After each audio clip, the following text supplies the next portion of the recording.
the way to podcast.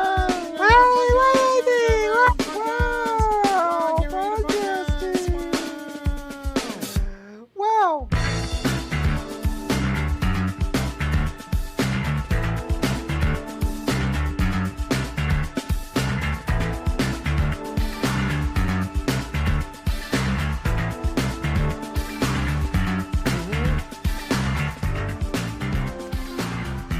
Yeah, listen. We've only been doing this for 113 years, recording this podcast. This is the VGBees podcast, episode 113. Oh!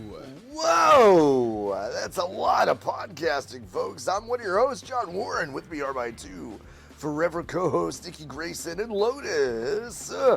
I just bought a Magic keyboard with Touch ID. Wow. Wow. Disney's Magic Keyboard. That's right. This fucker. It's gone. Oh, keep it goes. Oh, wow. I really did think Niki. I really did think Niki was gonna. I was about to say. I was like, you gotta wait for the new one to destroy the old one. Yeah. Yeah. Listen, an unmedicated me would have just done it. Oh. And that's the growth. That's the growth. Did we say what I was gonna do? Which was snap the keyboard over my snap the knee? keyboard. I don't in know half. if we said that out loud. Yeah. I didn't really say an that audio out loud. medium for some audio people. medium. Yep. Yeah. Shout out to the 40 people a week that listen to the version that doesn't have a video on YouTube. Shout out to those people. Yeah. Shout out to you. Why? I'm about to quit doing that. Actually, I think. Yeah. So if you're one of those people, sound off in the comments. Let me know what's going on. Do you not have access to a podcatcher? Do you not like us on video? Tell me more, because actually I think it hurts us algorithmically to have both. Yeah. So I was going to stop those. Yeah. Maybe don't even consider what they want. Maybe they're not important enough for me to consider. It's not what I said. Yeah, that's what Niki said. Niki said that the 40 of you who listen to the episode every week without video, but on YouTube, you're not important enough. Kind of a 3/5 compromise for podcast listeners. That's what I'm saying. That, you know, a 1/40th compromise. It wasn't, but now it is. When you frame it that way, when you say it back to me, that is what I meant. You think these are stale? How long have they been there? I think they've been open on my desk since yesterday. Oh, no, they're fine. Nope. Oh, they're stale? Yep. Oh. They had to have been inching up towards stale before that. There's no way one day. Yeah. Okay. It's a snack that smiles back. You made a little. Now. Not now? Not anymore. It'd be fun if the technology should get to the place where when they get stale, they frown. Yeah. Yeah. Yes. They frown back. And before then, they have kind of like a... like, you kind of got to rush. You gonna make a little paste in your mouth with me? That's what they should say when you pick them up. That would be horrible. I would hate it if they said that. I know your mouth's sin. Horrible. I know it. That implies that they're all... Yeah, they have a hive mind. A hive mind, yeah. No, and that really sucks. The goldfish hive mind. That really sucks. I think they are. If the commercials have taught me anything, it's that they're a hive mind, but they do have different races, like pretzel. Now say more on that. Say more? Yeah. There's only one of each, so those must be their leaders. Yeah, okay. Oh, like pretzel goldfish and plain goldfish Yes. and colored goldfish make you think. Yes. The colored goldfish is the leader of the colored goldfish. What? The pretzel goldfish is the leader of the pretzel goldfish. Yeah. Yeah. The plain, the flavor blasted, Yeah. the parmesan. Dude, I hope the flavor blasted dies. I hope there is segregation, if only for the flavor I don't like the blasted. flavor blasted. What the fuck? What? Like, I don't understand It's that. the most there are people... 2000 shit in the whole It's world. horrible. It's very unbelievable. Doritos coated. No, Yeah. it's unbelievable. Hey, speaking of Doritos, Yeah. I think they changed the bag on those bad boys. They changed the Lay's bag, and They now I don't changed like the it. Lay's I always bag. think that it looks like the baked Lay's that you I get do at too. Subway. They look like They look like off-brand bullshit now. They look like It's too much. C-tier Lay's stuff. It's bad. Frito-Lay, I don't get your shit understand it. together. Get your shit together. Plano, Texas's own Frito-Lay. Get your shit together. I know where you work. I'll come down there myself. I'll steal the I chips. will. The I'll picket steal the signs. chips. There was a neighbor I had growing up that worked at Pepsi, and their commitment to never drinking Coke products was crazy. That's so sad. It was crazy. That's really sad. They could not be in public drinking a Coke product. They were like not allowed to do that. It's so nuts to me. That's really sad. So they could only go to like Yum Brands. They couldn't even go to worst pizzeria in town. They couldn't even go if they didn't serve Peppers. They're not supposed to. Oh yeah. So you think that they just fucking ID? They do a fucking employee ID I check don't think when so. you cross the threshold of the shakies? I don't think so. To be like, here's the thing, though. The really funny thing about that is that if your whole entire like ethos is you cannot drink Coke, if you asked me that at the door every morning, I'd fail the test. Like, it's a crazy thing. They're not going to monitor you, but they would know somehow. They would know. They'd be able to smell the unique Coca-Cola. Yeah, chemicals. I'd like to think that they've developed a blood and/or urine test for it. They just You think they're screening for cocaine, but it's really screening for just Coca-Cola. Yeah. Coca-Cola. Not that kind of Coke. Yeah, that was nuts. I had to get drug tested when I didn't work at Best Buy. Have I talked about this? Well, I've you talked about how I Best didn't Buy. work at Best Buy, but Yeah, they yeah, had yeah. made me go get drug tested before I worked at Best Buy, and then I went in, and then the woman was like, "Why are you here?" And I was like, What do you mean? "What do you mean? Your whole thing is to collect piss in cup. What do you mean? Why am I here? To piss in a cup?" And she was like, "I just don't understand why you would be here." And I said, "I mean, to do the drug test." Maybe I failed the drug test, and that's why they never got back to me, even though I didn't know where to buy any drugs when I was trying to work at Best Buy. Well, how would you fail to test then? Poppy seed muffin? Poppy seed Like muffin. 150 poppy seed Yeah, muffins that I 100 slammed poppy seed right muffins. before in the car. What a dumb thing. I used to think that one poppy seed muffin would fuck your urine up forever. Forever? I don't know why I was so afraid of it, but I was. I was like, well, isn't that weird when you're drug tested and you've never done drugs and yet you still feel like, well, this will be positive for something. I was only never drug tested that one time. I've never been drug tested subsequently. I've been drug tested twice for jobs. Did you have to get drug tested for this job that you have now? No. In fact, they asked me if I had drugs on me when they were like, "Can we have they some?" said, "Hey, can we have some?" No, I didn't have to do that for this one. They did like a background check, but that's pretty normal. That's whatever. Yeah, it's whatever. I failed those too. They don't care. They were like, They "You're don't too care. cool. You're too cool not to hire." You know.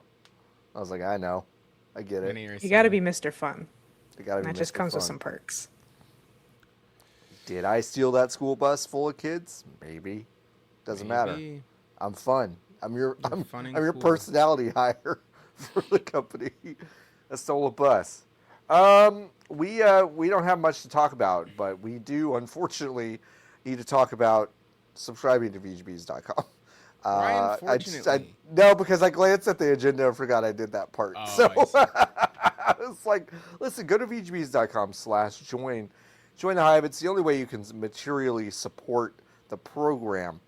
Not the only way you can materially support us individually. You can all send us individual Venmos every single week if you wanted to for $10, $20, $30, $100. Look up our All of the Venmo links increments. in the show notes. I'm not going to put our Venmo links in the show notes. Maybe I should. You can put mine. But go to VGBees.com/join and join the Hive. Today, I promise, this is my solemn vow to you, I'll not talk to a Trump voter in the interview show that I'm doing for a full calendar year. Wow. Thank you. My solemn vow. Hey, Jordo, and by Jordo I mean me, hit the fucking music. Which music? The No Games for Genocide music, unfortunately, because actually hit the... Yeah, here we go. There's the ticker. Listen, go to nogamesforgenocide.com. You can learn more about the BDS movement and Microsoft and Xbox's continued role in the ongoing genocide in Gaza. Let's talk about Double Fine. Since they went independent, they have now laid off 23 in the wake of that separation, which is not unexpected, I suppose. But Tim Schafer says it needs to become a size it can sustain, quote, as a small, tightly knit team. These actions are not taken lightly. Only the survival of our studio would ever make us consider such a painful action. These people we are losing were all important. We all made an impact on our games and culture, and they will be missed. We are committed to supporting each affected person as best as we can, and we thank them for their hard work and commitment to the creative spirit we cherish here at Double Fine. When asked for a statement, Xbox said to Kotaku, and I want to talk about this part, quote, Double Fine fully returned to independent management earlier this week with their IP catalog and runway for their next games. What a delicious thing to end that quote with, of just kind of being like, oh, they got the money they need. By the way, they did have to lay off people to be sustainable. Yeah. But they did leave with the runway. Well, it's only the runway to release a game, not to be sustainable. What do you mean? What do you mean the runway for the next games if they had to lay off 23 fucking people? It could have been a short runway. They didn't specify how long the runway was. Could have been a really short runway. The runway in Ecuador. In Quito, that goes straight into the fucking side of the mountain. Yeah, that goes straight to the mountain. Yeah. It could have been Need pontoons. Yeah. So, this was not super unexpected, but still a bummer for this team. It's a small team. Yeah. Yeah, 23 seems like a lot. I guess I don't. It's a lot for a small team. I guess I didn't realize how many people were working at Double Fine these days. Yeah. I think they're around, or we're around 100. Yeah, it seems like a lot of them. More or less. It feels like a quarter of their workforce. Yeah. I don't know if that's true, but it feels like and this is totally off the dome, but I think they were at most around 60 before. Yeah. And even that might be a little high. Yeah. If you are not remembering what Double Fine has done recently, while part of Xbox Game Studios, they released Psychonauts 2, Keeper, and Kiln. That's crazy. Yep. That's what they did during their time. Did. Yeah. Psychonauts 2 was a big production. For sure. Yeah. It took a very long time. It took a really long time. Yeah. That was a big production. So, tough. Bummer. All right, one more Xbox story. Sure. Xbox's revenue fell by 7%, which is around $1.7 billion for the fiscal year ending June 30th, 2026. Is that good? It's not good. Oh. It's not good. The reason for the decline was a decline in Xbox content services and diminishing console sales. So basically just we're bad at this. So if we're going to break it down, every part has been a failure. Thank you for listening. It's kind of crazy that they I think at any point in history, aside from maybe the beginning of COVID, you could say something like, listen, economic conditions have really made it hard for people to spend their excess cash on things like video games. But instead, I don't even want to say to their credit, because I don't think they're competent enough to really take the ownership of it the way that the quote seems. But they basically said we're been pretty bad at what we do. Which is I don't know. I mean, there's also really no hiding it with the way that Microsoft does their fiscal year reports, because they lump Xbox into one category. Yeah, so they don't even get to hide. There are things under Microsoft or under Xbox that have sold well, like individual items, but you don't even get to do that because they're so committed to having zero transparency for Xbox. That's lost a shitload of money. Lost a lot of money. Something that's interesting is that kind of in the breakdown, they say Xbox content and services decreased 5%, but the hardware revenue decreased by 29%, which is basically. But they made it cheaper, so maybe in the next quarter it'll go up. Yeah. They pulled the levers to make it more economically appealing to us. They'll be good in a quarter. Come back. Exactly. Yeah. I think this part is maybe especially damning because the quote says in the 10K in the 10K filing, which is a filing they have to do at the end of every fiscal year. The 5% decrease was, quote, offset in part by growth in Xbox Game Pass. Now, folks, a lot of articles have dropped in the past couple weeks about how Game Pass essentially is kind of the death knell of the modern Xbox. So it's very, very funny that they have to cite the growth in Xbox Game Pass to be like, yeah, but one of the numbers went up. One of the numbers went up a little bit.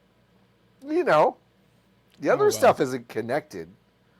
Don't worry about that. Why would it So anyway, oh well, too bad. So sad. Again, can't stress this enough. Another 1,600 layoffs are coming. Okay?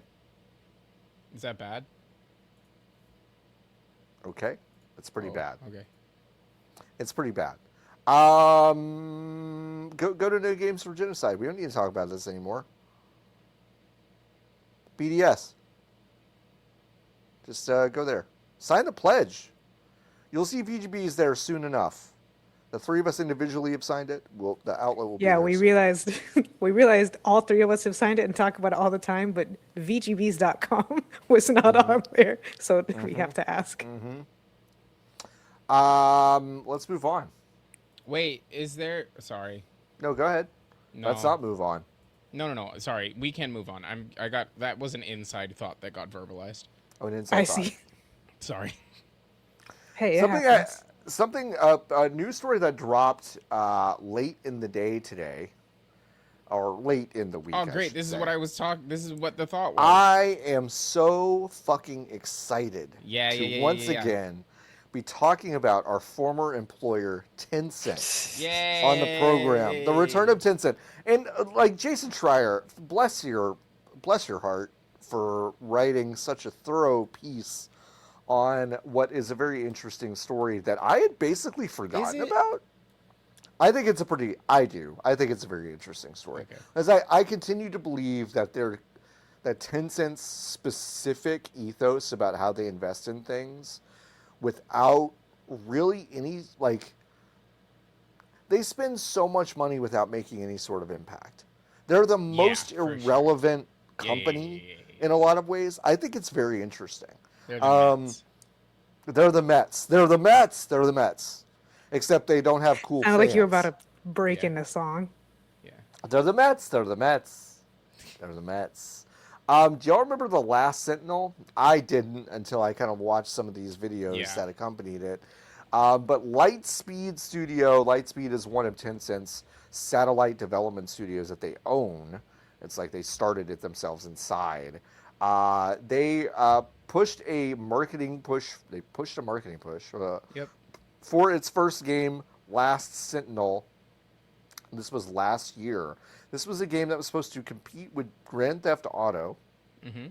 Was in development for 6 years. Troy Baker was on board and said stuff like, quote, "This story is a middle finger to tropes.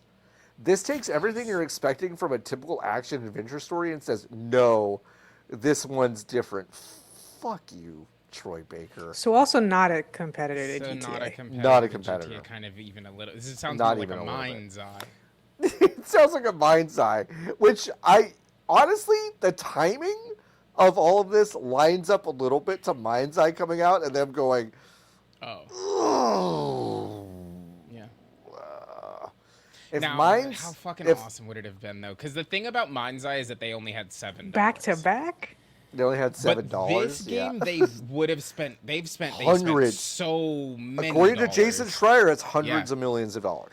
I'm sad this game will never see the light of day. Me too. It could have so been sad. bad in brand new and exciting ways. Yes. And exciting ways. But this game, they would have spent. They've spent so many dollars. According to Jason Schreier, it's hundreds of millions of dollars. I'm sad this game will never see the light of day. Me too. I'm so sad. Um, shout out to Troy Baker for getting yet another check he didn't deserve. That's huge for him. At least this time he definitely didn't have to do any work, so that's good. I take umbrage with the framing of every story that involves Tencent. That isn't like also you need to understand that they're the dumbest motherfuckers on the planet. Like you cannot treat them like they know what they're doing. And the framing of this blurb, basically, because it's in a larger piece that's got like 3 other news stories because he hasn't fully reported it out. Yeah. Is like, damn, it's so crazy because they said they were gonna do it. Yeah, I can believe it. I absolutely can believe that this video game is not real. And is not real after they spent 250 million American dollars on it. This is a sincere request, Jason. If you ever want to report on Tencent again, just call. You gotta ask some questions. You just call one of us because we can give you the context of like, I've been in the building, dog. Yeah. I've been in the building. They don't know what they're doing. They like, guys, they loudly don't know what they're doing inside the building.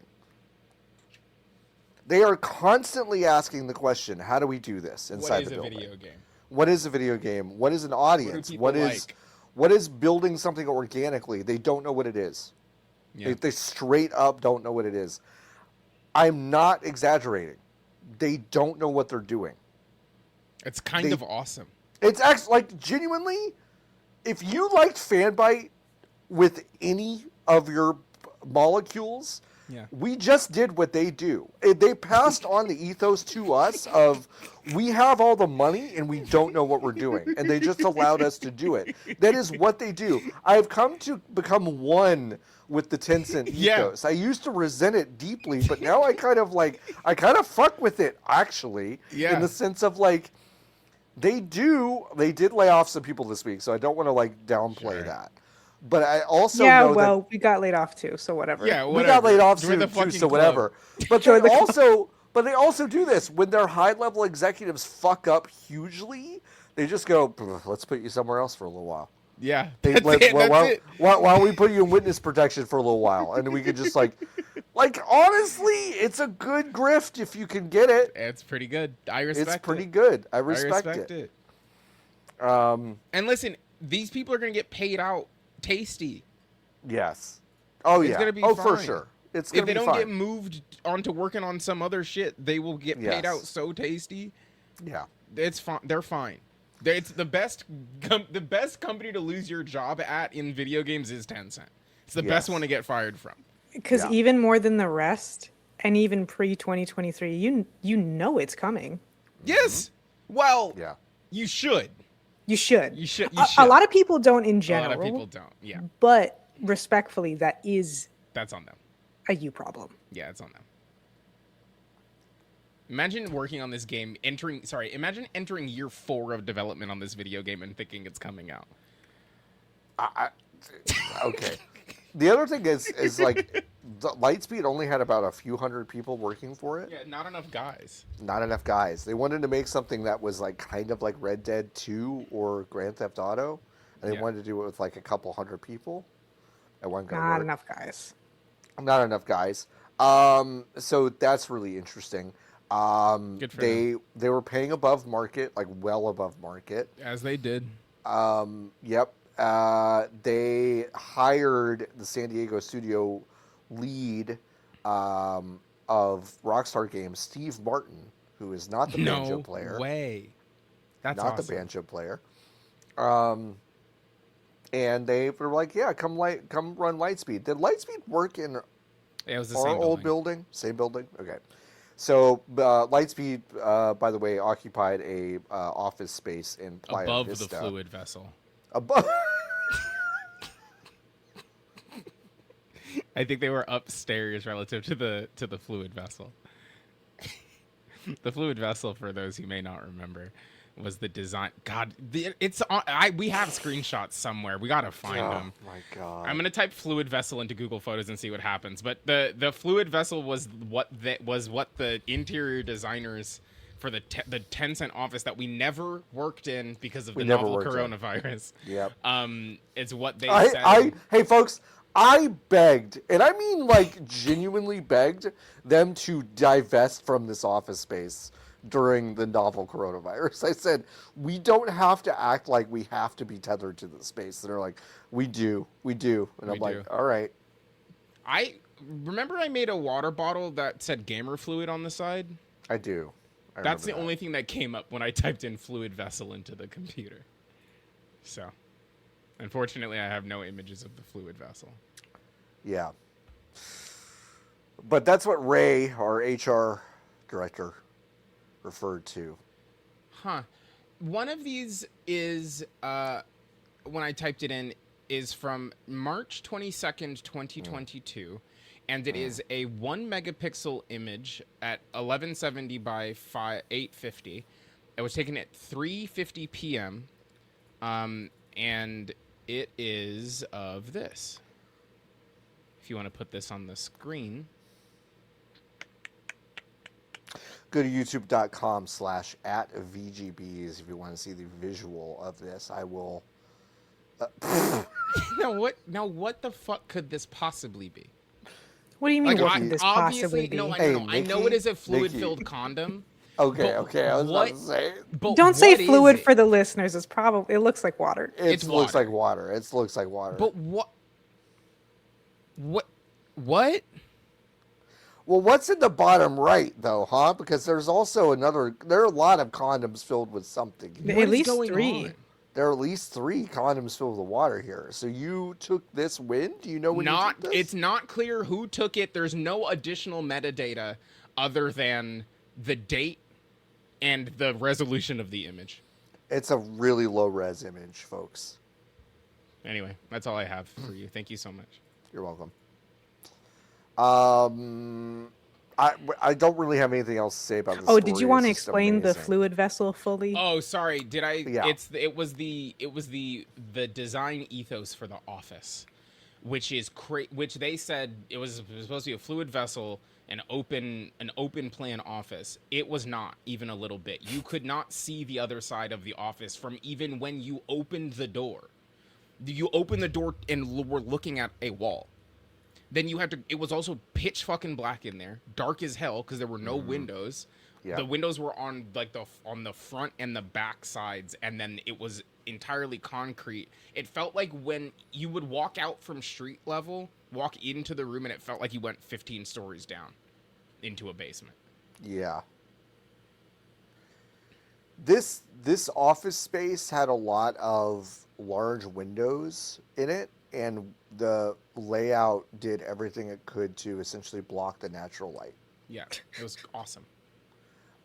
If we had actually moved into that space, I would have spent a fucking fortune at Home State, which is an overrated taco place in Los Angeles. Yeah, But I would have given them thousands of dollars a year. Yeah. Yeah. Maybe we would have become friends with them. No, You know? they seem lovely. They seem fine. I just think as a Texan, I just think we would have. as a Texan, they're not what. No, like, for sure. I like to think that You we know. would have stopped paying money at a certain point. Say more about that, please. What do you mean? I just think we would have You started think we getting would- stuff for free. You think we would have ingratiated ourselves to the staff of Home State?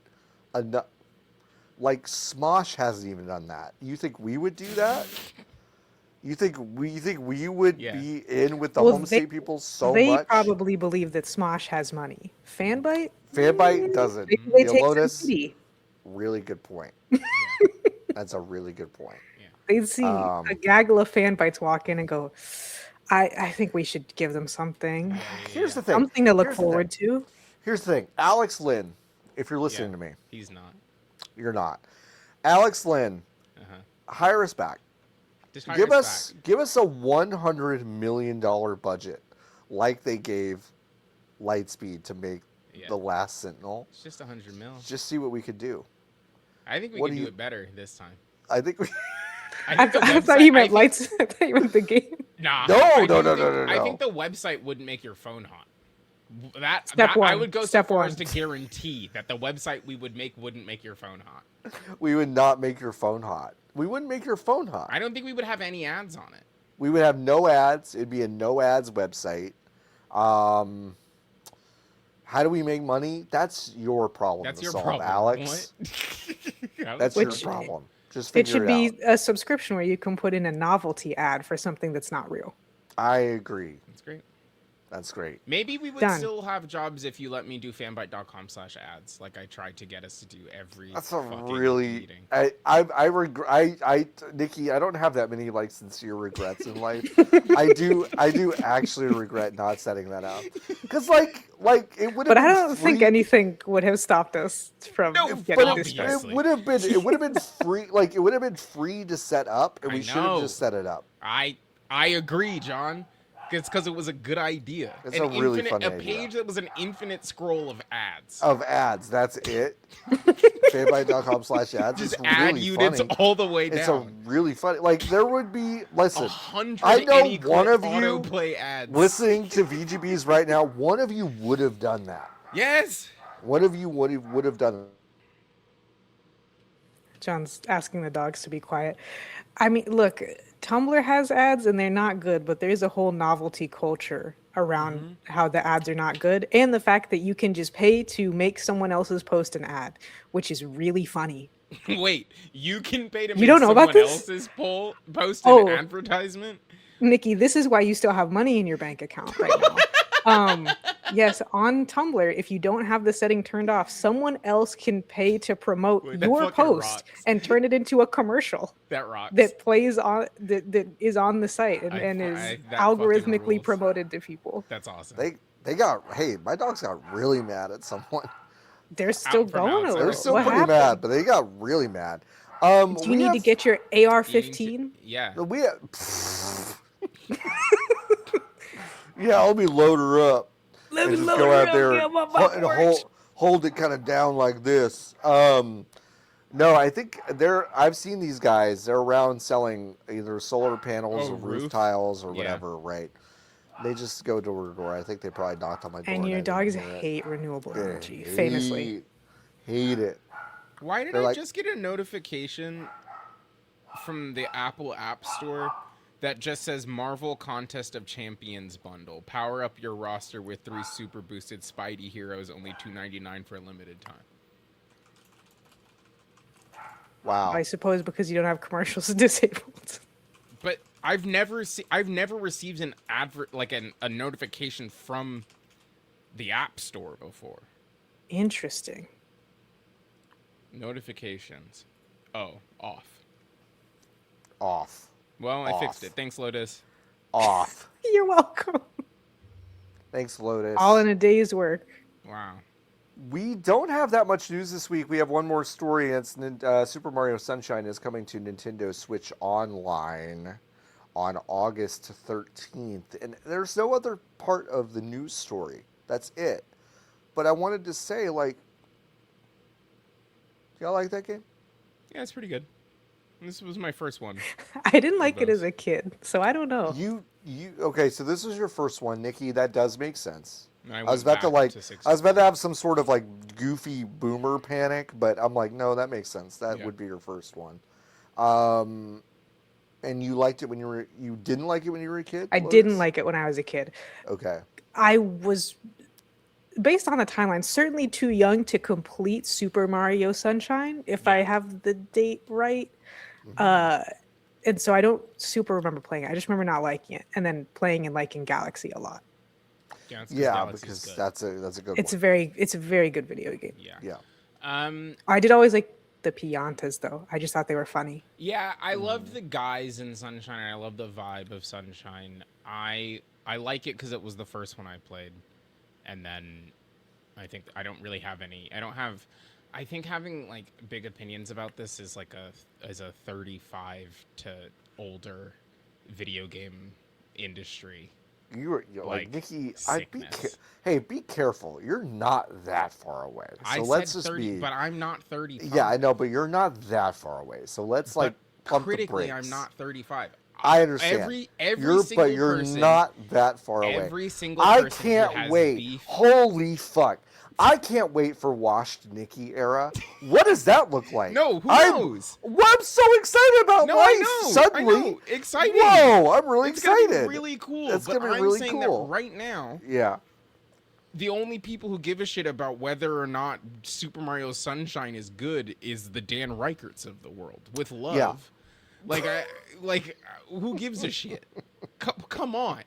We can't. I don't think I don't think it's quite like that. I think it is interesting to discuss in the pantheon of like all of the Mario games lined up because they got it quote unquote right in one with 64. I'm not going to sit like 2 I'm not going to sit here to make the next one. No, they didn't. That game came out in 1996, Niki. Yeah, but the Super Mario Sunshine was rushed. Like that It was rushed. I understand that.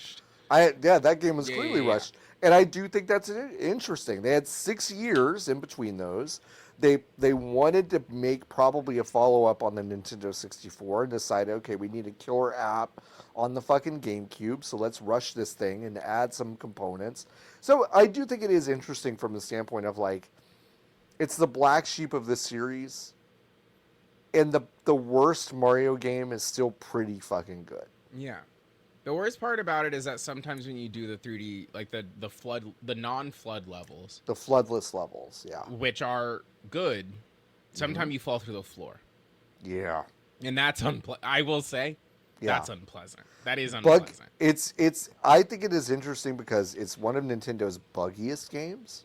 Yeah, it's one of Nintendo's just kind of weirdest games in the sense of like, let's add voice acting to Mario, which they've never done again because it was perverted. Yeah. It was bad. It was weird. But like I have grown in appreciation for that game's existence. I don't think it's very good, but I do think it is interesting. So if you've never played it, and you've played the Galaxies or Odyssey or whatever, who's listening to this show and has not played Super Mario Sunshine? This is the part of this specific game that I'm like, why do we keep doing this with this one? You know? Who has a Nintendo Switch 2 but has not played Super Mario Sunshine? 25-year-olds. Now, who's 25 and listening to this show? Great question. I wish y'all were bringing a younger audience in. I thought that's why I brought y'all in. But it's clearly not working. Everyone that listens to us is taking fucking back pills at this point. Unfortunately, I'm the youngest person you know, and I'm still 27. I know. There's only so much I can do. Yeah, also, you picked an old young person. I know. I didn't know. I just was like, that's a fresh face. And I'm like, she's fucking old, though. She's old at heart. Which is fine. I don't know. Listen, if you're already a subscriber to this is a game that you should play on August 13th. I agree. You've not played it. I'll stop being mean about the discourse. No. So crucially, Niki, it does come up every few years. Every 18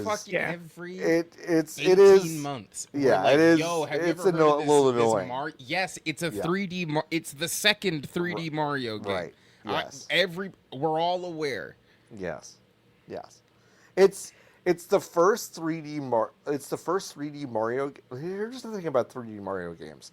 They've not really looked different since Super Mario Sunshine. Yeah. You know what I mean? Like from a graphical qualities perspective, they don't need to. Yeah. I'm just saying like Mario 64, you're like, oh wow, that's rough around the edges. Once you get to Sunshine and beyond, it's like, oh, that's a modern Mario game. They all kind of look the same. Yeah. So, I don't know. Speaking of paint on the ground. Yeah, listen, we're done with news. We're talking about Splatoon Raiders. On the ground journalism. Yeah, so John, on the ground journalism. You want to give us a one shot real quick and say what you got to say? You have anything to say? Yeah, last week I popped off a lot about how Splatoon's not very good or whatever, and Splatoon Raiders is pretty cool. It's pretty cool, ain't it? It's pretty cool. It's a pretty good video game. It's pretty fun. Feels good to play. Yeah. I like the style. Yeah. So. It's pretty good. Yeah, this game's fun. I like it. But I have to tell you, John? But this game pisses me off though. What is it though? It is a third-person looter shooter, where you're on a little oil rig and you go on little missions to loot different places to get new loot, new materials to build out kind of what your continued expeditions. You have 3 little party members that you can take with you, choosing them. You have some gadgets that you can choose from. You have different weapons that you can collect. It is Splatoon, but taking the Splatoon multiplayer competitive landscape and saying, okay, what if we took those mechanics, then added some Diablo-like qualities, and make it essentially a single-player game unless you're playing it with friends co-op. Yeah. And it's a lot of fun. Yeah, Nintendo is very good at this thing. When they do come to a genre late, they are good at shaving, and how smooth they make the object is maybe where people fall off of them, right? But they are really good at smoothing off the edges and the annoyances while introducing their own goofy ones. For example, right? Yes. It has each round. You're in there for like 3 to 5 minutes. The longer levels are like 7 to 8 minutes max. Yeah. However, if you fuck up, there's no retry button. Now they do send you all the way back to the fucking. You do a loading screen. There's no checkpoints, which is fine. But put a fucking retry screen after I fail in the in between. Now I will say this also. I don't really face that problem because I put the game on easy. Because for what? Why would I not? I'm not. What are you trying to prove? What am I? Nothing. I'm not here for a fucking challenge. I'm here to enjoy playing the video game Splatoon. I put that shit on easy, and it's a treat. Yeah. The ways that again, and I think I said this last week, the things that are interesting about Splatoon to me are everything around the video game Splatoon, and then you have to play it. And that was the part where I always kept falling off. Yes. Which is to say, a de-incentivization of kills, like in the Splatoon, numbered Splatoons proper. Yes. A de-incentivization of kills, an extremely varied weapon set, a very interesting perspective on level and map design because of the mobility and movement set that the characters have. All of those things translate not perfectly, and I would like to talk about weapons with you, John. Not the motion picture, the ones in the game.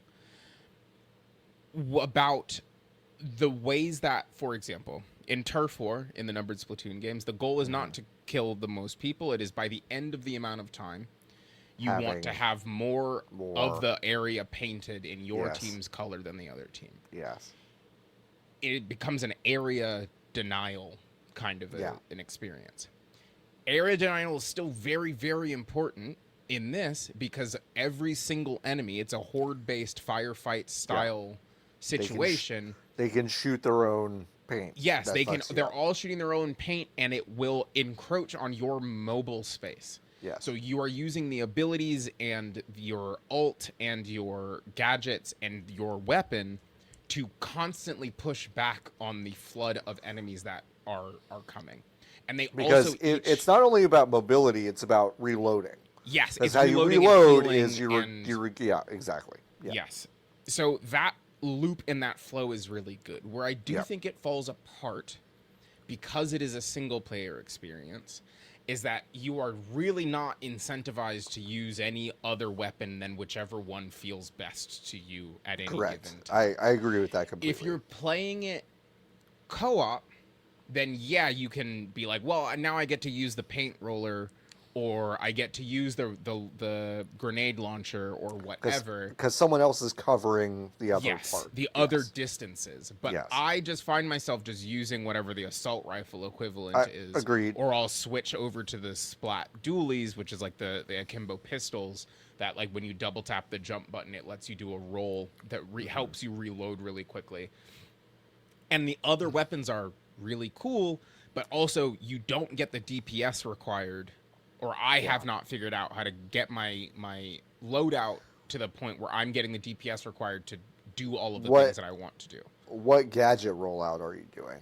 Mainly, I am using the power loadout, which is the axe, and then I have the splatolites, which is the ones that come out of your feet and then they spin around. But I unlocked a perk yesterday that it procs automatically whenever I hit something. So like I don't have to. I'm not making sure that I'm pressing it every 10 seconds.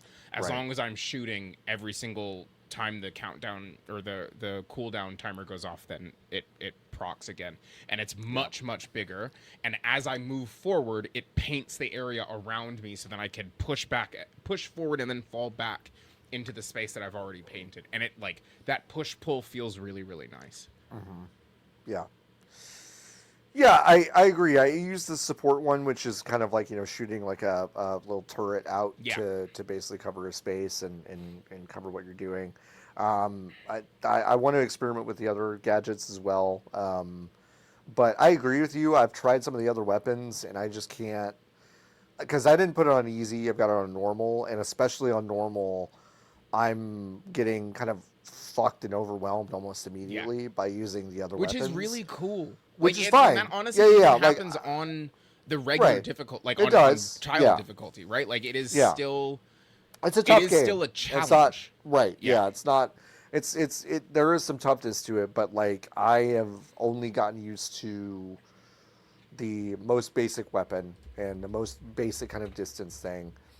And I don't feel like I've been properly, and like it's okay. Like, I think intrinsic motivation to experiment is fine, but I've not been given like a really explicit kind of like reason to experiment so much, because like when I do it, I'm like, well, this doesn't feel as good, and it's like way harder. So is it just increasing the challenge, or am I missing something? No, I think once you and I play the game together, it will change, because having played the game, you can also, John, in the interim, when we are not able to align, if you just do the play, like call for help, or you volunteer to go help, it gives you the opportunity. You can just be like, this one I'm going to use the paint roller and hope that someone else is going to cover otherwise.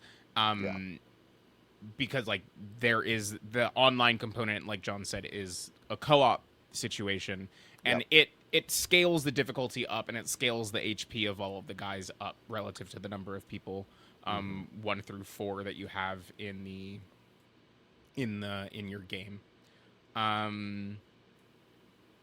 Yeah, I don't know. It's my favorite one of these. It's the one that, like, every time I have touched a Splatoon game, I have wanted it to just be this. Yeah, I agree completely. And I think I was being, I mean, listen, this won't shock any of you. I think I was being kind of willfully, like, funny last week about just kind of like willfully funny.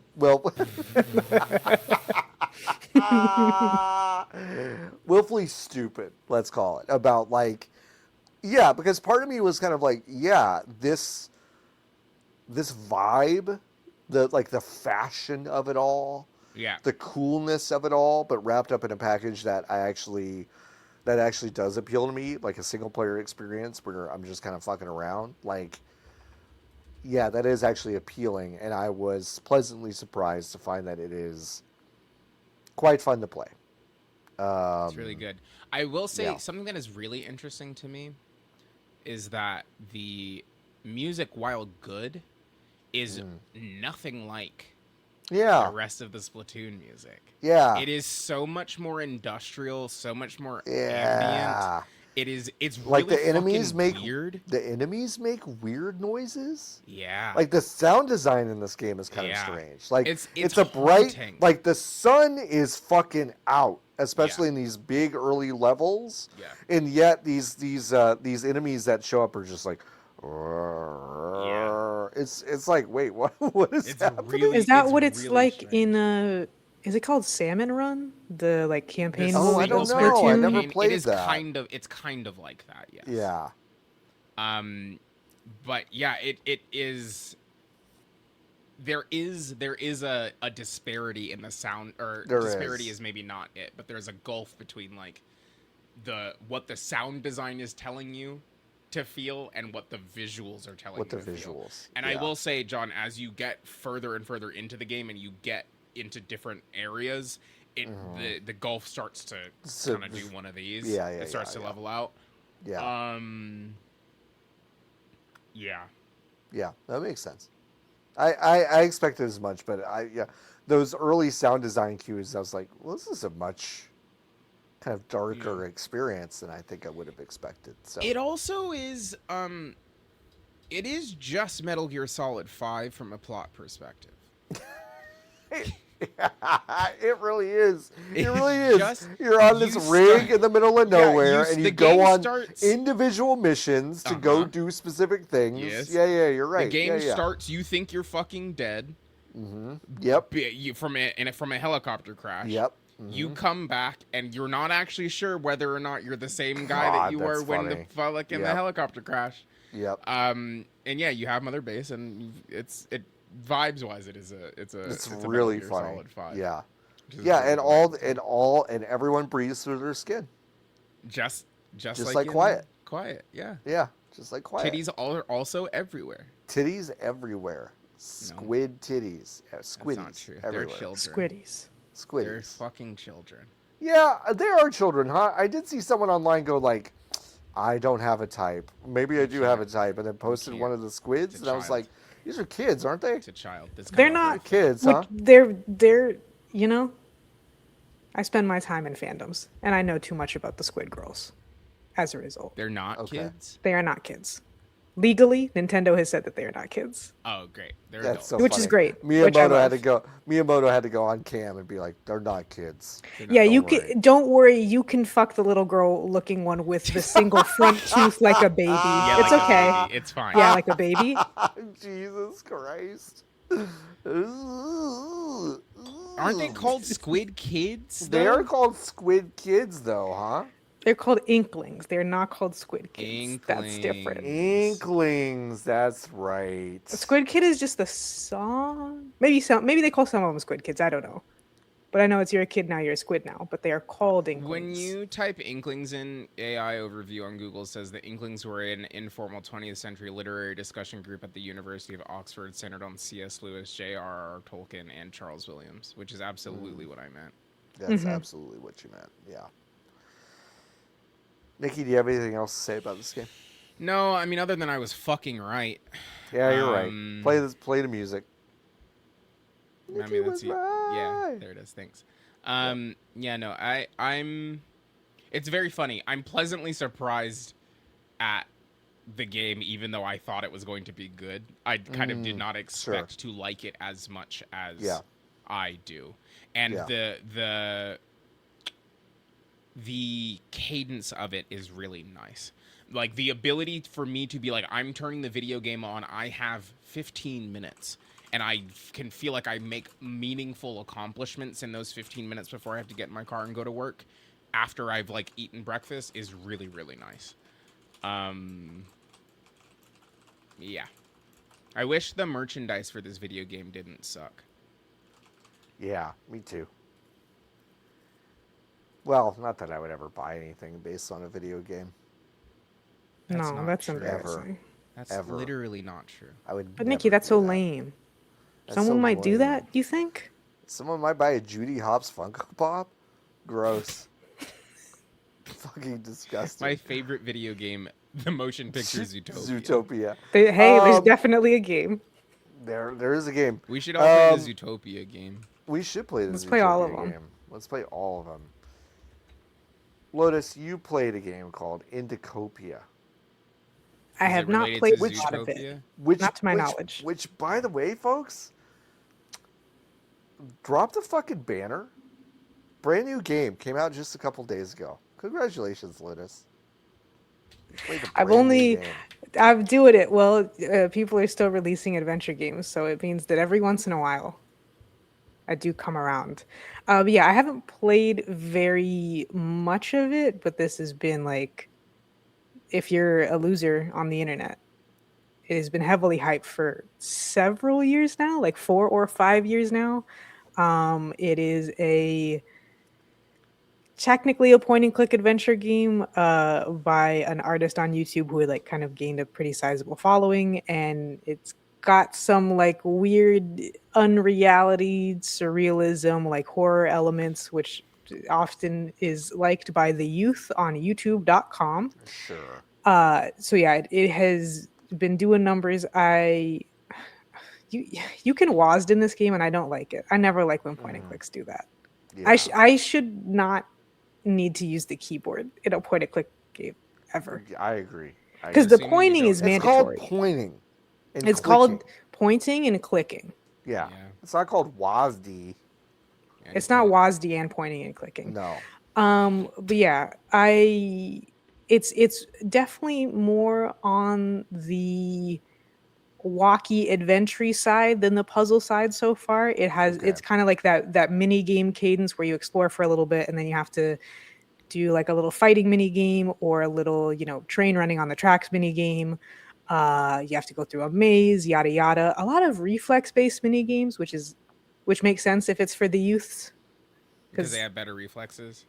Because a youthful person, even if they've never played a video game, can clear a mini game based on reflexes instantly every single time. Because their APMs are high. Because their APMs are so high. So they're a little boring so far, I think. Yeah, no, I bet. The fighting minigame is kind of strange, and it seems like something you're going to have to do a lot, where like these weird kind of... what is that thing called? Don't hug me, I'm scared. Like, don't hug me, I'm scared-esque guys assail you, and you have to block and punch them. Sure. With many reflexes. But it's weird. It's very funny at times. It is clearly made by someone who has a deep love of stretch and squash pixel animation. And there's a bunch of funny little things on the side to click on. Like there's a fish on the wall and you click it and it barks and you go, haha, that's funny. And then you move on. And there's many things like that. Like a humongous game. It's got that humongous DNA. Yeah. Humongous. So I will continue pointing and clicking. Hell yeah. Nice. There's also there's just for fun. You can kick a soccer ball up and down repeatedly. That game's hard. How many? Mm-hmm. What's your best score? I got like to 26 before I said I'm not doing this anymore. I'm not doing wow, coward, quitter. Yeah. It's true. Because also it's like once you get to 10, some kind of ominous but like exciting music starts to kick in. And once you get to 25, 30. At 25, a spotlight stops on you, which is why I got stuck at 26 because it startled me. So you got and I dropped it. Is what I'm hearing. I got scared. Wow. The rest of the game hasn't been scary, but that was scary. Wow. Damn. Oh. John, wait, sorry. Lotus, do you have more on this video game? No, I'm good. I'll report back. That was great. Thank you. John, what is Midnight Moments? Midnight Moments is a diorama builder. It's a chill diorama builder that is cyberpunk twinged. So a lot of diorama builders are like, what if you built a castle with a moat? What if you had a beautiful countryside that was sun-soaked and beautiful? What if you had a peaceful little... No, this one's like, what if it was raining and there was neon everywhere? It's boring also, isn't it? What if it was raining? It's also I think these little diorama builders are really fun. They're kind of relaxing. It's a little bit like bonsai pruning. You're just kind of building little things and whatever. I don't know. I think they're relaxing. I like them. That's what they're designed to do. My big question mark about this game, which is $3. It's on Steam right now. I was given a code by the developer, so thank you. I really couldn't spend that $3. But thank you for the code. Appreciate it. Definitely. I think the toolkit is a little limited, although I have seen some of the creations built by this little diorama builder engine that are impressive. I still wonder if the toolkit is robust enough to sustain much of an audience. I would like to see it maybe grow by 30-40% to have like more assets in it. I don't know if there will be more of those added, but it is a nice chill thing. And it's fun to just play around with stuff like this, I think. Fun little ambient game to have just like on. You click back into it while you're like listening to a podcast or watching TV or just chilling out. It's a fun little thing to play around. So you can build a little the first thing I built was like an apartment complex with like a rooftop patio bar thing.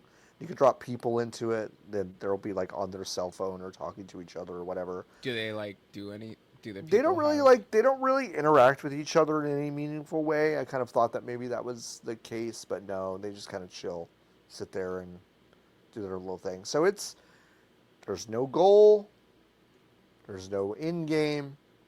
It's just a chill little thing. So, sick. But midnight moments. I love toys. Yeah, toys are fun. Toys are great. Yeah, toys are good. So I like this game. It's cute. And that's it. By the way, I was going to say, before we move on to Niki's second thing, Splatoon Raiders sold 500,000 physical copies in Japan. It's a lot. It's like, I mean... It's a lot. Yeah, no, it's a lot. It's a lot. Of them. It's a lot. It's a lot of games. Maybe the video game was $50. Yeah, video game was $50. $50 and it's like a robust single player experience. Weird. What can you say? What can you say? With an art style and kind of like a direction. You know what I mean? That probably has nothing to do with it though. Nothing to do with it. You're right. And I'm sure they didn't, save any money making it because they've already made three of them. Because they've already made three of them, and so the engine's kind of there, and No, there's probably nothing to do with that. Nope. No. Niki, you also played something called Apple TV. Yeah, it came. And you know what? It's fucking awesome. Yeah, it came. The one that you got from GameStop? Yeah, from Ryan. From Ryan. Sent it to me. It worked. There was a hand-signed note in there that said, "This is for you, bud." Thanks, pal. Thanks for your support. Yeah, I don't know what the fuck is wrong with the other people who rated this shit 2.5 stars on Game. It was like it was fucking new. It just didn't have the box. Did I have to provide the HDMI cable? Yeah. Do I have a million HDMI cables? Yes. The person on eBay or on GameStop on the reviews was like, it was scratched to fuck. I don't know what that means. Who gives a shit? It goes under. You're not looking at it. Who gives a shit? Yeah. Who gives a shit? They could sand that fucking thing down to bare metal, and I would be like, that's fine, whatever. That's fine. It lives underneath the television. Does it shoot video to the TV? Yeah, does it work? That's fine. Sure does. You know what it doesn't have? Carl's Jr. advertisements on the home screen. Oh, man. It's really sick. It's huge fucking if awesome. True. I can connect my AirPods to my TV now. I can't buy an Apple TV for every room. Well, Ryan will sell you one for $100 right now.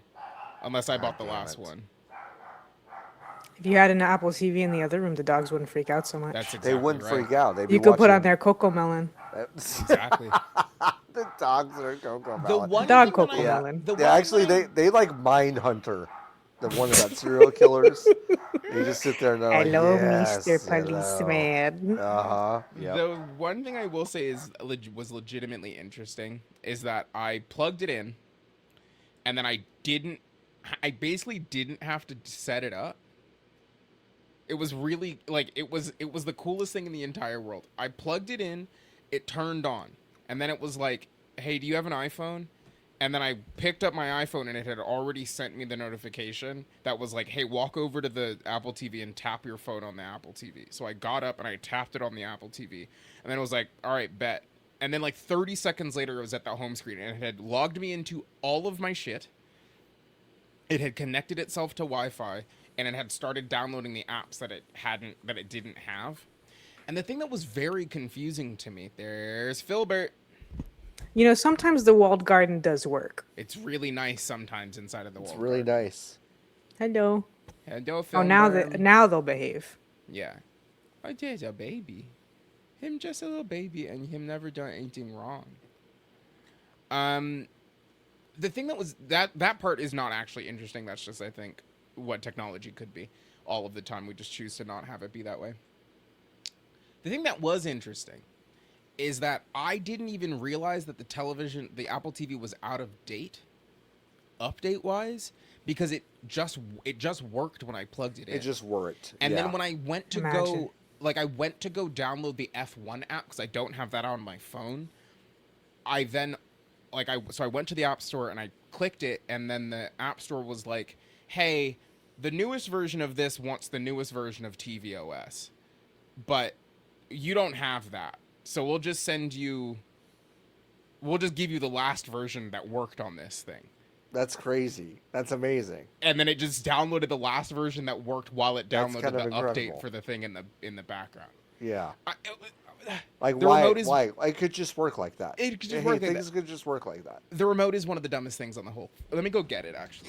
Yes, it is. It's always been dumb. I remember when my dad got an Apple TV, and also at the time, because he got it like basically when it first came out. So the service for it was not as built up or good. And I was like, what are we doing? Mm-hmm. Yeah. What are we doing? My parents have an Apple TV in one of their rooms. And it is really nice, but the remote is fucking crazy. It doesn't make any goddamn sense. It doesn't make sense. Okay, so they patched the remote when they came out with whatever this current generation of the Apple TV is. So previously, it was a silver rectangle about as big as an original iPod Shuffle, and then the top of it was a touchpad that had a non-visible click, and when you picked it up, you could not tell what side of the remote that you were holding because it was just fucking flat across the thing. Right. You also couldn't tell if you had picked it up from the right side, because it was flat on both sides. Yes. So they've revised the remote, so now it is closer to the original Apple TV remote, which was just an iPod Shuffle on the front. Mm-hmm. What they've done here is that it is still a touch-sensitive pad in the circle at the top of the thing. And then you have a play-pause button, a mute button, plus and minus up-down, plus and minus. A back button. Yeah. Which is also the home button. Mm-hmm. And then a button that just has a TV on it. And the only thing that thing does is to open the Apple TV app. Yep. What? Yeah. What are you talking about? Yeah, it's a bad remote. What do you mean? Yeah. It's insane. And it's so fine because it's like, I almost definitely will just interact with it by talking to it. Mm-hmm. Which I feel kind of insane about, but I think it will just work that way easier. But it's such a poorly designed remote. They've removed buttons that are... The idea that the home button is a back arrow is crazy. Yes.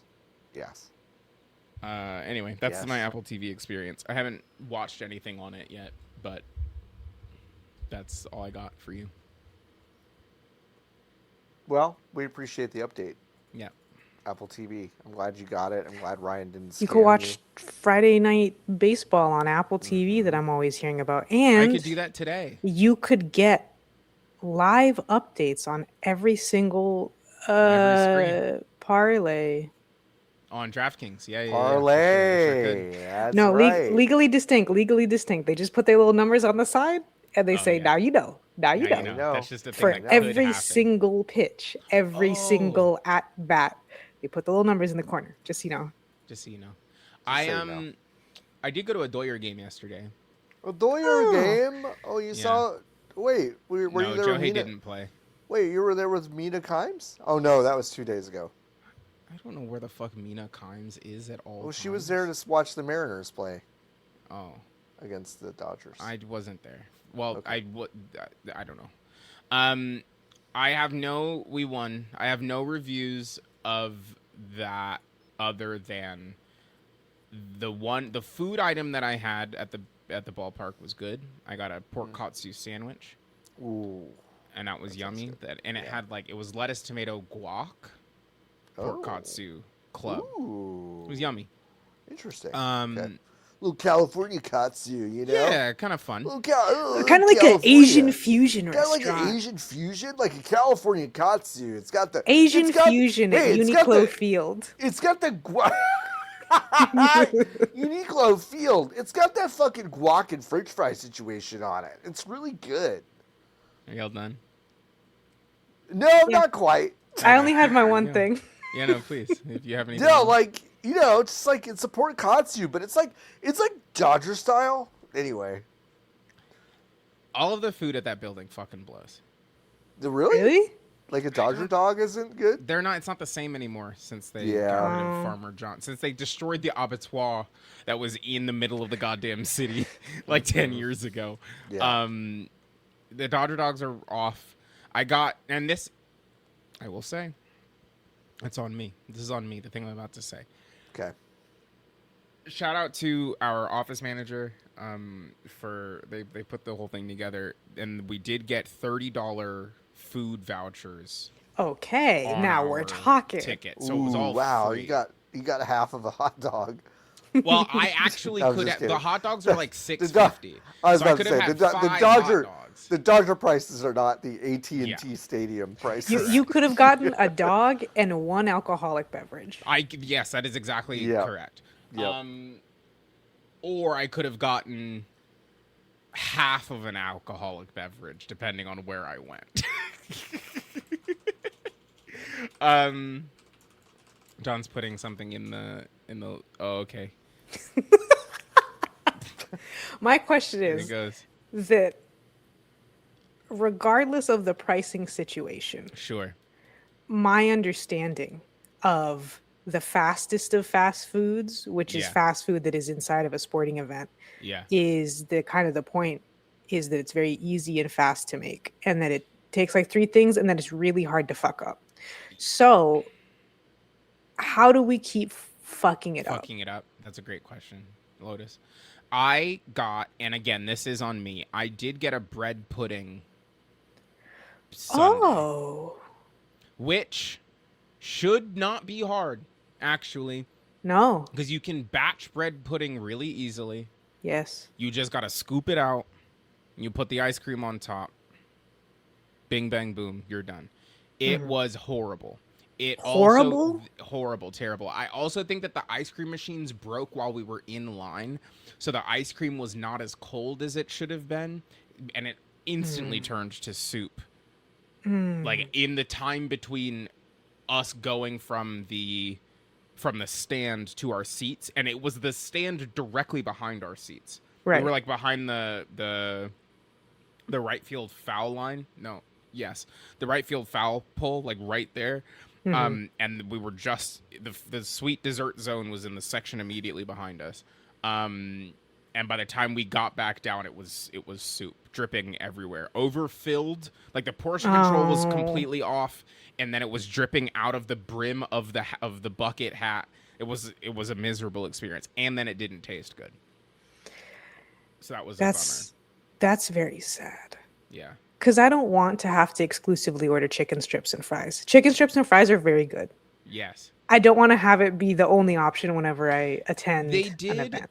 The other stuff, I did also ask a man. I walked up the stairs on my way to the dessert zone, and I saw a man with a funnel cake, and I said, "Where did you get that? That looks very good." And he said, it's right here, and then he pointed behind us because it was right there.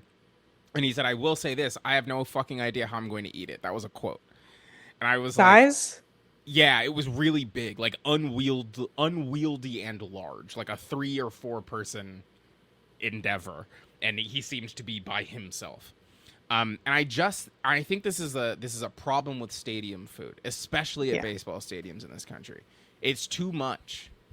It's too much. We're giving too much money, much food. Also, often Yes. too large portion, but for no Yes. reason, and not in a Yes. way that makes up for the price. No.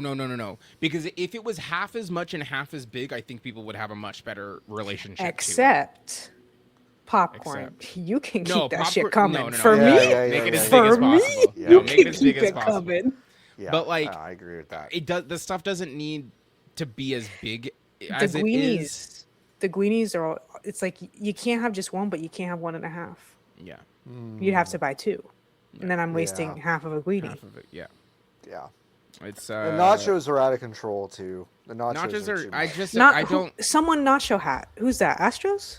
We have No, nacho that's hat also. no. We I have think nacho everybody. hat. I think everybody have nacho. We hat. definitely I don't have think that's nacho a hat. cheat. I don't think it's there's an- a. Oh, I don't okay. think it's Yeah. like a. I don't think Everyone's it's an got nacho exclusive hat. thing. Not wait, no, exclusive, but I sombrero. think yes. Yeah, the sombrero. That's the Oh, Rangers. we don't That's the have that. Rangers. We Sorry, have the that's just a mind sombrero. of. That's just how Mexican my mind is. I just thought it was a hat. A hat.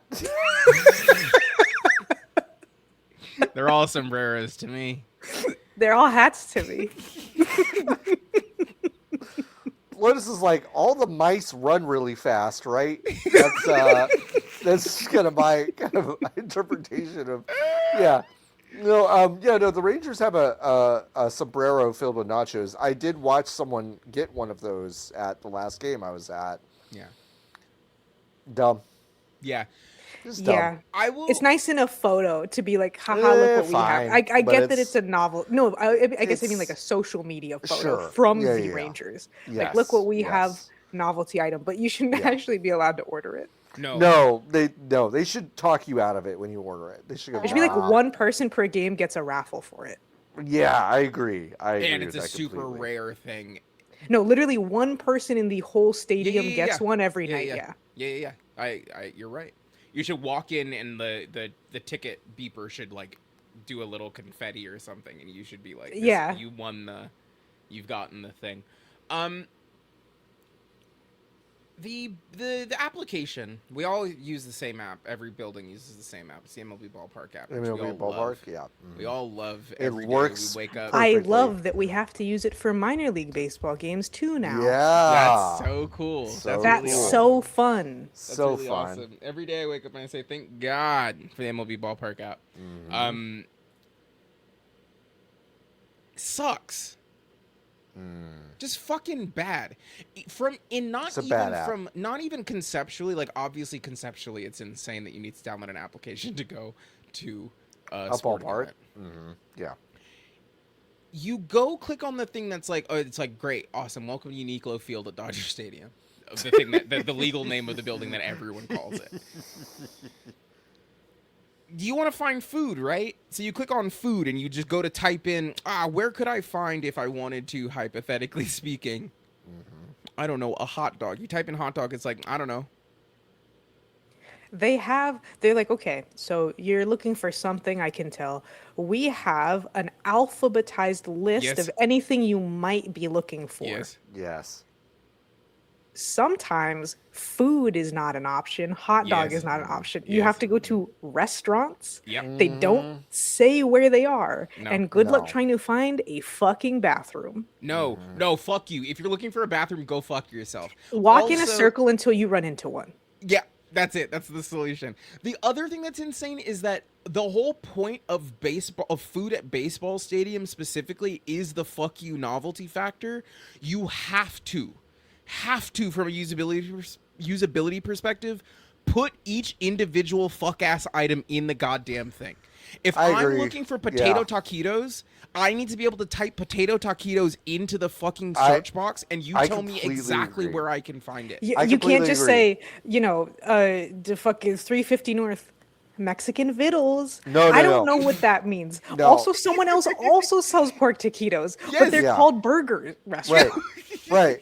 No, I totally agree. Like the Rangers published like a list of like some of the new stuff that they had, and I went to the ballpark app and I was like, and they had like something Thai. Like there was a Thai stand Yeah. somewhere in the thing, and I wanted the specific item, and it just like wouldn't come up for me. And I'm like, I'm not gonna scroll this fuck ass app until I find what I'm looking for. It didn't even have all of the like I was in line for the sweet treat one, and I clicked on the sweet treat thing that I was in front of. It did not have the full list of the items that were available.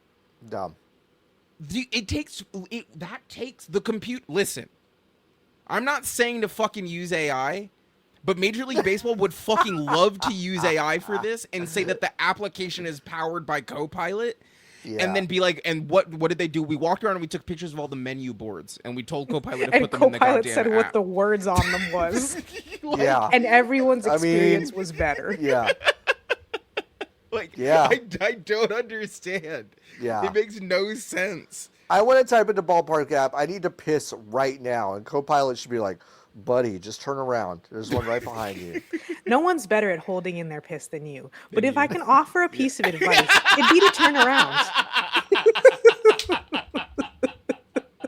I don't know if Copilot is as sycophantic as the other ones, but I would want it to talk like that.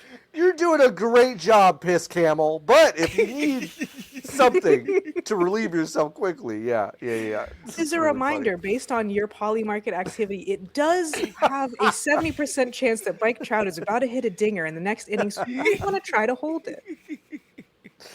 But 70% chance of hitting a dinger, 30% chance of dying at the plate, Mike Trout. What? Interesting. 49 years old, Mike Trout. Listen, Nikki, we know you have to go relatively soon. You got me for 10 more minutes. Go to VGBees.com/Discord. Join the Discord. You can join it for free. And if you join our Hive, which is VGBees.com/join, you can ask us questions. Wait, sorry. Can I have 2 minutes real quick? You can have 2 minutes. Hey, so everyone loved to have the World Cup. Yes. We had a fucking blast at the FIFA World Cup 2020. And everyone's talking about how fair it was and how nice FIFA is as an organization. And we all love it. FIFA's so good. And actually everyone's super happy with FIFA. Yeah, really. Off of the back of the most lucrative, successful, highest attended World Cup in the history of the event.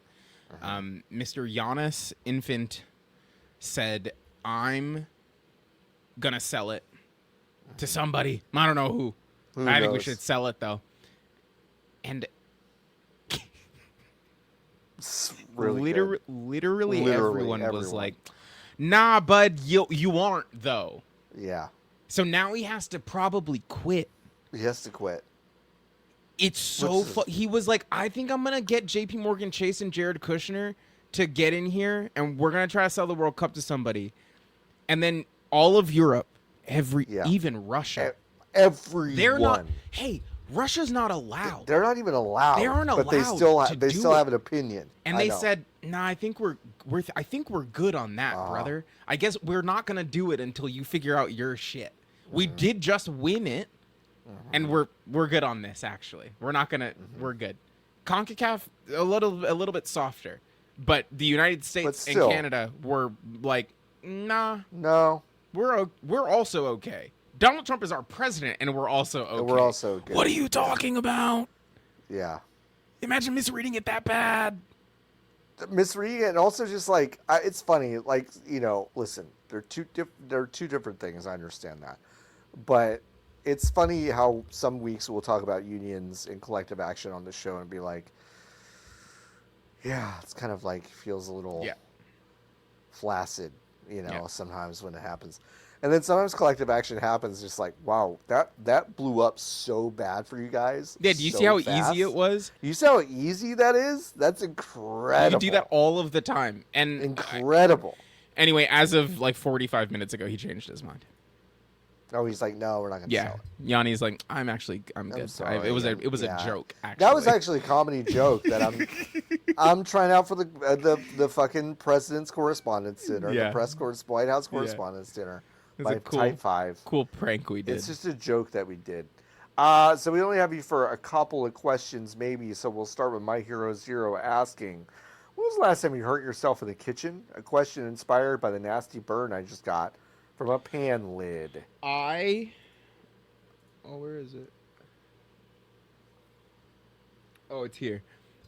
You can kind of see the scar. Yeah. Wow. I walked past. I was steaming dumplings. Walked past the walked past the pot and the mouth of the lid. I was using the wrong lid on the wrong. You walked past it. Well, pot. What were you using? A wok or a pot? I'm confused with dumplings. Nope, Nikki. No, don't wait. Look what you did. Oh no, Nikki. Now we'll left never early. know what happened. Oh no. I just walked past it, and then the steam was coming out. Just scalded the shit out of my arm. That was the last. That was maybe like that was in the winter, I think. So December. What happens now is that my knife skills are not very good on account of my poor fine motor skills, and I'm really trying to adjust. But I keep getting into scenarios where I start to cut my nails with the knife. Oh sure, when you have long nails, they're a little bit longer. Yeah. Okay, got. So like I just try to avoid cutting anything with nails. No, that's so real. All of a sudden, I'm like, grating the garlic is fine. Yeah. So whatever. Also, hey, actually though, I think it's harder to do than grating garlic than with nail than slicing it. Oh yeah. Which I discovered. Because the problem is you have to hold the garlic with your fingertips, which normally you do kind of pointed. Sure. Nail too long can't do it. So you have to do it sideways. And also it gets slimier the longer you go. Maybe cooking is sexist. They want to make women cook all the time, but think about it. Really think about it. Really think about it.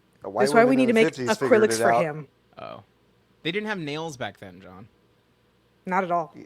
Yeah, but just nubs. Women didn't get nails until like 1985, I think. Yeah, but they knew how to take care of their men, you know. So true, brother. Damn right. And you're damn right. You damn right. Let's go back. No, I've never thought about that. Yeah, no chopping stuff with long nails. I don't know. I've never thought about that. Yeah. Well, the thing is, check your fucking bias, brother. I will. I'm listening and learning. Okay, I'm listening. I'm learning. The thing is, though, I'm a very fair weather nail person where I don't like to get them redone, especially because my nails are just not my human nails, not good. Yeah. My nail bed's small and weak, so when they start to grow out, they get taken off, and then I wait a few months, which means that I never have to really figure it out. Bitches who keep nails on, I don't. They can do anything just completely fine. It's not me yet, but I'll get there, I guess. You'll get there. Or I'll cut out my fingers off. One of the two. Only a couple. Well, don't do that. What's that was my last kitchen injury. The last one I can think of isn't like an injury, but it's really stupid, so I want to say it. But I was getting like, not like a cut, but when you have the scrape, so you just have like the dead skin cut, and you're like, it kind of stings, but I don't know what that's from. And I was getting it right on this little web in my thumb. It's because we had, I think, brownies that were very difficult to pry open. Sure. And so I cut that part of my thumb on the plastic, apparently. Brownies that were difficult to pry open. Yes. Brownies difficult to pry open. Okay. Yeah. Like from the store. I know what you mean. Yeah. I know you. Wait. Other than that, like the plastic was so hard to pry open that you have to grab onto it. Yeah. The plastic is so hard to pry open that I would put my hands in a compromising position and I got you. A little cut by the plastic. Other than that, I'm sure I touched a cookie sheet or a baking sheet and hurt myself. I thought Lotus, you were using the verb pry to describe no. I get what you mean. Brownie out of a pan. That's what I thought. I was like, pry a brownie open. I had a mystery injury and had to get one of those dot-shaped Band-Aids, and I was like, oh yeah. And then one time when I was trying to open the same tin with the Band-Aid on, I said, got it. I see what's happened now. Problem solved, mystery solved. Problem solved. Otherwise, it's probably putting a baking sheet into the oven. Therefore, I did not have the gloves on because you're just dropping it in and like touch the thing a little. Yeah. Damn. It's my best guess. I pulled a pan out of the oven. Like I was doing I think it was a steak, and I put the pan in the oven after searing it, and then I pulled it out of the oven, and that was great. And I put it on the stove, and I was getting ready to take the steak off and then cut it open, and then I just forgot that I had just taken the pan out of the oven, so I grabbed the handle. Just fully grab the handle and burn my hand. And that was good? Oh. It hurt a lot. Yeah. It hurt a lot and burned my hand. Yeah, Sorry, so brother. that's the last one. Yeah. Nikki? I TED mine already. I started mine first. I know. I was going to say. It's been 10 minutes. It's been 10 minutes. That's why I was just going to say. I'll do one more. Oh, okay.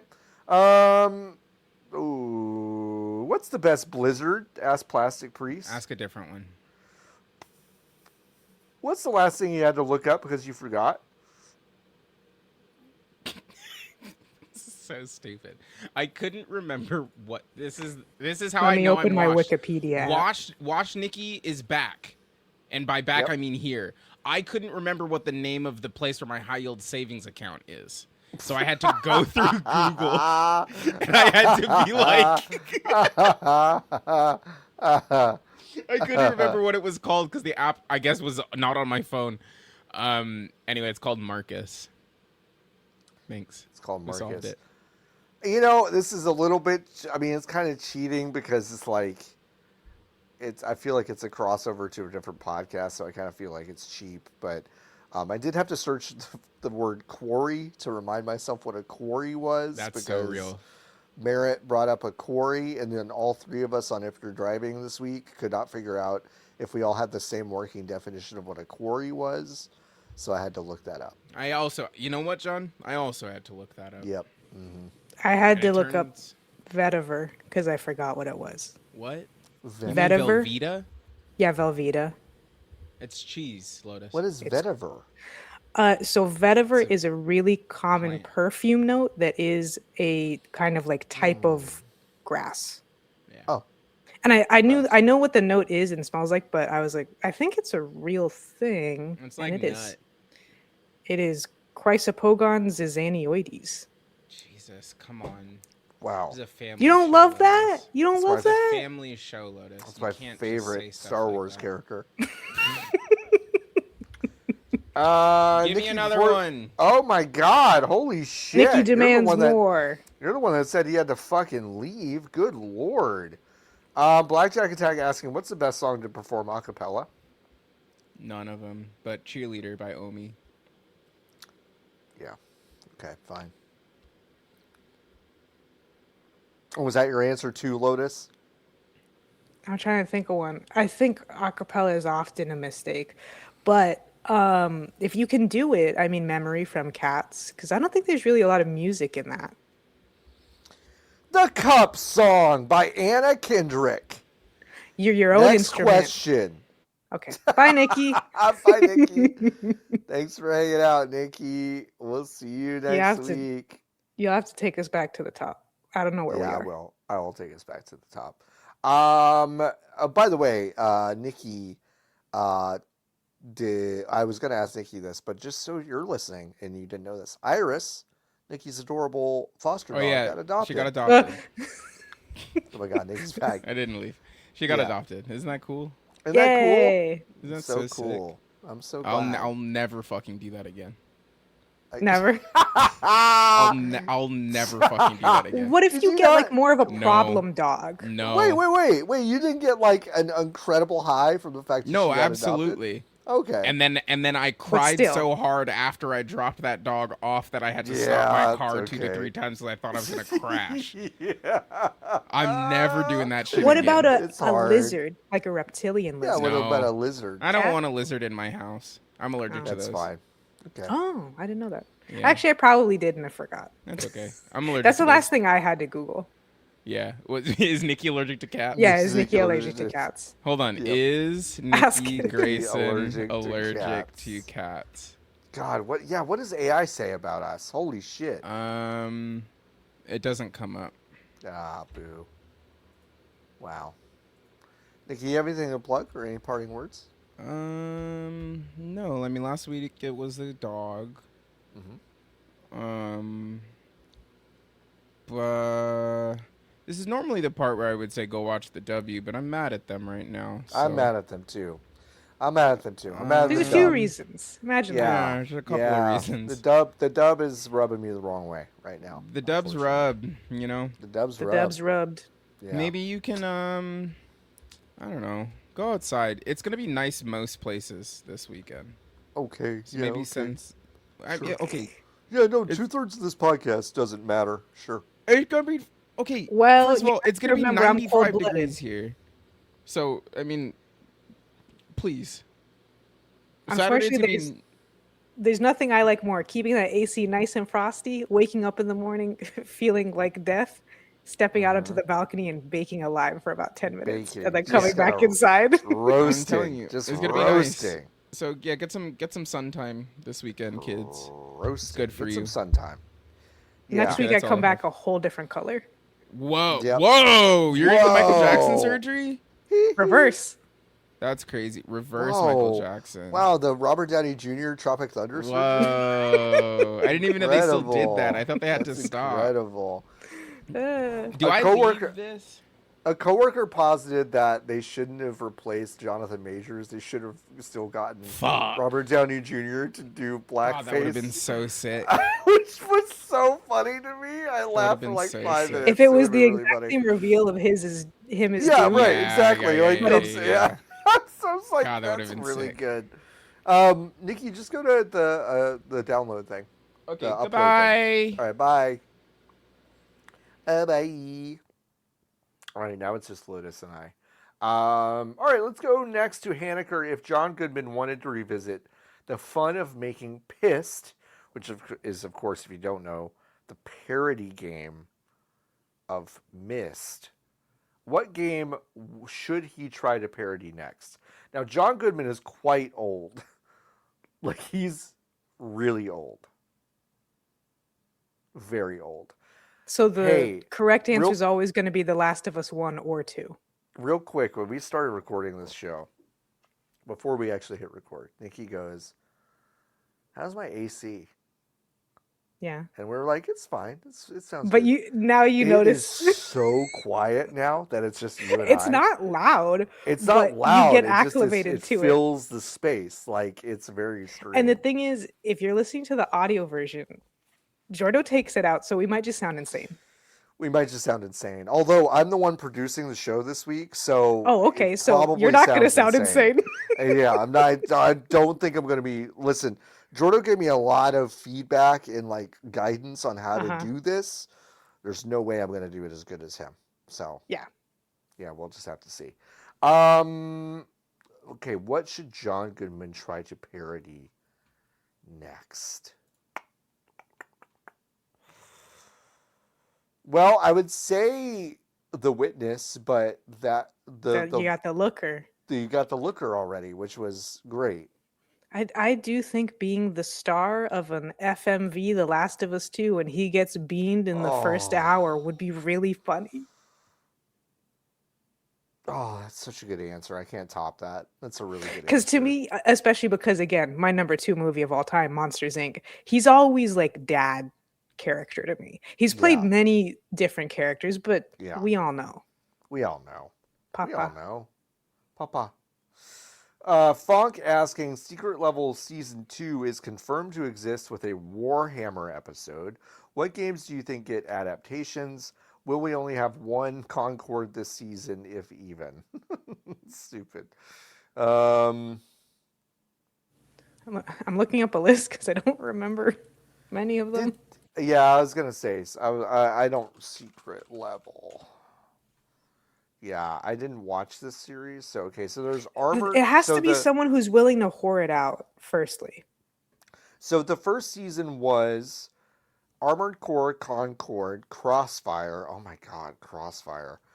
Dungeons & Dragons, Exodus, Honor of Kings, Mega Man, New World Eternum, Outer Worlds, Pac-Man Shadow Labyrinth, just general PlayStation, Sifu, Spelunky, Unreal Tournament, and Warhammer 40,000 Space Marine 2. Huh. Huh. Did I say Honor of Kings? Did I say that already? You said it out loud, I'm pretty sure. Yeah, I did. Okay. Whatever Night Dive is remastering at the moment.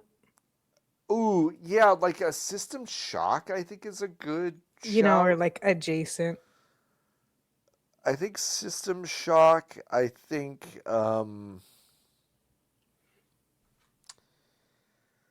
Man. What's that? Now listen, I know I'm pretty sure this is 2 weeks in a row. Mm-hmm. But now you have the context, so I can just ask the question the way I'm thinking of it. What's that Mm-hmm. game that's not Anthem? Exodus that we talked That about one. last week. That one. Lotus, that's in what I just said. They've already done it. Ooh. I was thinking of Anthem. God damn it. It's really funny. Yeah, they did one. Yeah. Nick Hansen is a widowed mechanic on a recently colonized frontier world, Lydon. Yearning for more, his daughter, Mary, runs away with traveler Raphael to explore the galaxy for priceless artifacts. Nick is desperate to find his daughter. And Stellar Blade? Stellar Blade's a good shout. They're making another one. Stellar Blade Neo? Maybe? Maybe. Oh, Crimson Or Oni. Desert. Sure. I would think like Onimusha before Neo. Because they at least kind of try to imagine that something might be coming out like in the immediate future of the thing, as opposed to after. Sure, that's a good point. Although they did do Mega Man. They did do Mega Man. However, I don't know if a Mega Man was coming out. I don't think so. Okay. I mean, there is a new Mega Man on the horizon, but it's like it's a ways away, I think. Yeah.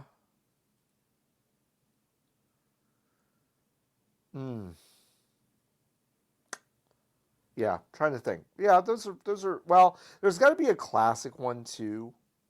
Oh, sure. Because there was a Pac-Man and there was a Mega Man. And so maybe it's Metal like Slug. Metal Slug's a good shout. SNK. Yeah. Contra. Maybe? SNK will whore out. Konami will whore out. Yeah. Maybe Contra, maybe Metal Slug. I like those examples. All right, Plastic Priest asking, what's the best Blizzard? Of course, this is referring to a Dairy Queen Blizzard, which you got to hold upside down in the drive-thru window before they hand it to you. I love very classic video is someone at Whataburger doing that with just a drink, pouring it all over the ground and saying, I'm so sorry, I used to work at Dairy Queen. I just quit my job at Dairy Queen. It's really, really funny. Yeah. The thing is, I remember liking Blizzard so much as a kid, but then going into the drive-thru at Dairy Queen recently, I was like, they have so much stuff in them. Like, I kind of like, let me get the M&M Blizzard. Yeah, so I'm a simple person. So Anne always gets a Heath Blizzard. And that's really good because it's got toffee chocolate. Toffee chocolate vanilla. It's good. I think a Reese's is fine. I love a dipped cone. A dip cone is good. If you're gonna get a Blizzard, I think you go simple. But the most complex I think I've gotten is a Turtle Blizzard, which is like chocolate caramel pecan, and that's good. That is good. I'd probably go for M&M's. M&M's is good. M&M's is good. No judgment on M&M. I like Oreos, but in a concoction, not as much. I need them to be kind of squishy. I had, from Melt, a local ice cream place that was at Bishop Arts in Dallas, their Rocky Road is like a chocolate ice cream base with marshmallow and almond, but also, crucially, with their crushed up Oreo cookie kind of throughout. So it's got this like chocolate cookie thing going too, which I thought was really good. That doesn't answer your question, Fonk, but I'm just telling you about an ice cream cone I had last week, which was good. So there you go. Dofocus asking, great news. Emboldened by the success of the financial model, you have been given $100 million by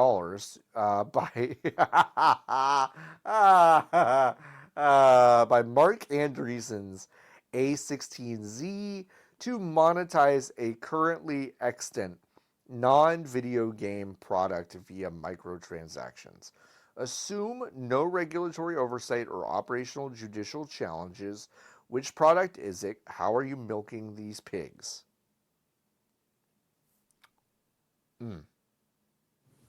If we're trying to make money now, you'd have to Yeah. have some kind of diet thing. Ooh, a diet thing. That's interesting. Because if we're assuming if I'm in here, it's because I'm evil.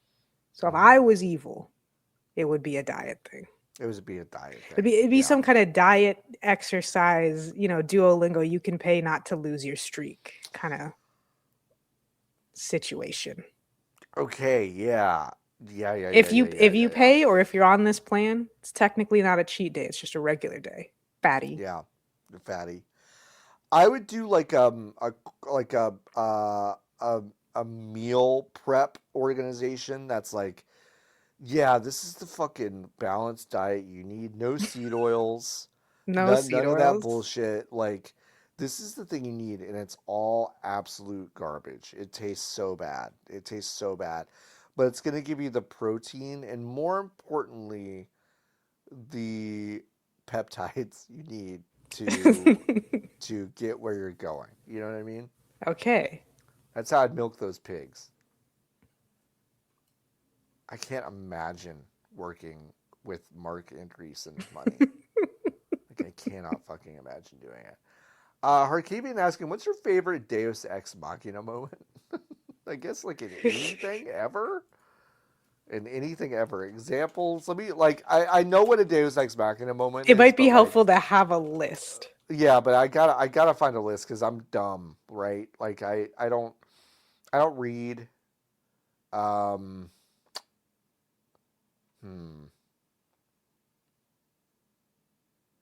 Like the Great Eagles in Lord of the Rings is a commonly cited moment. Yeah, sure.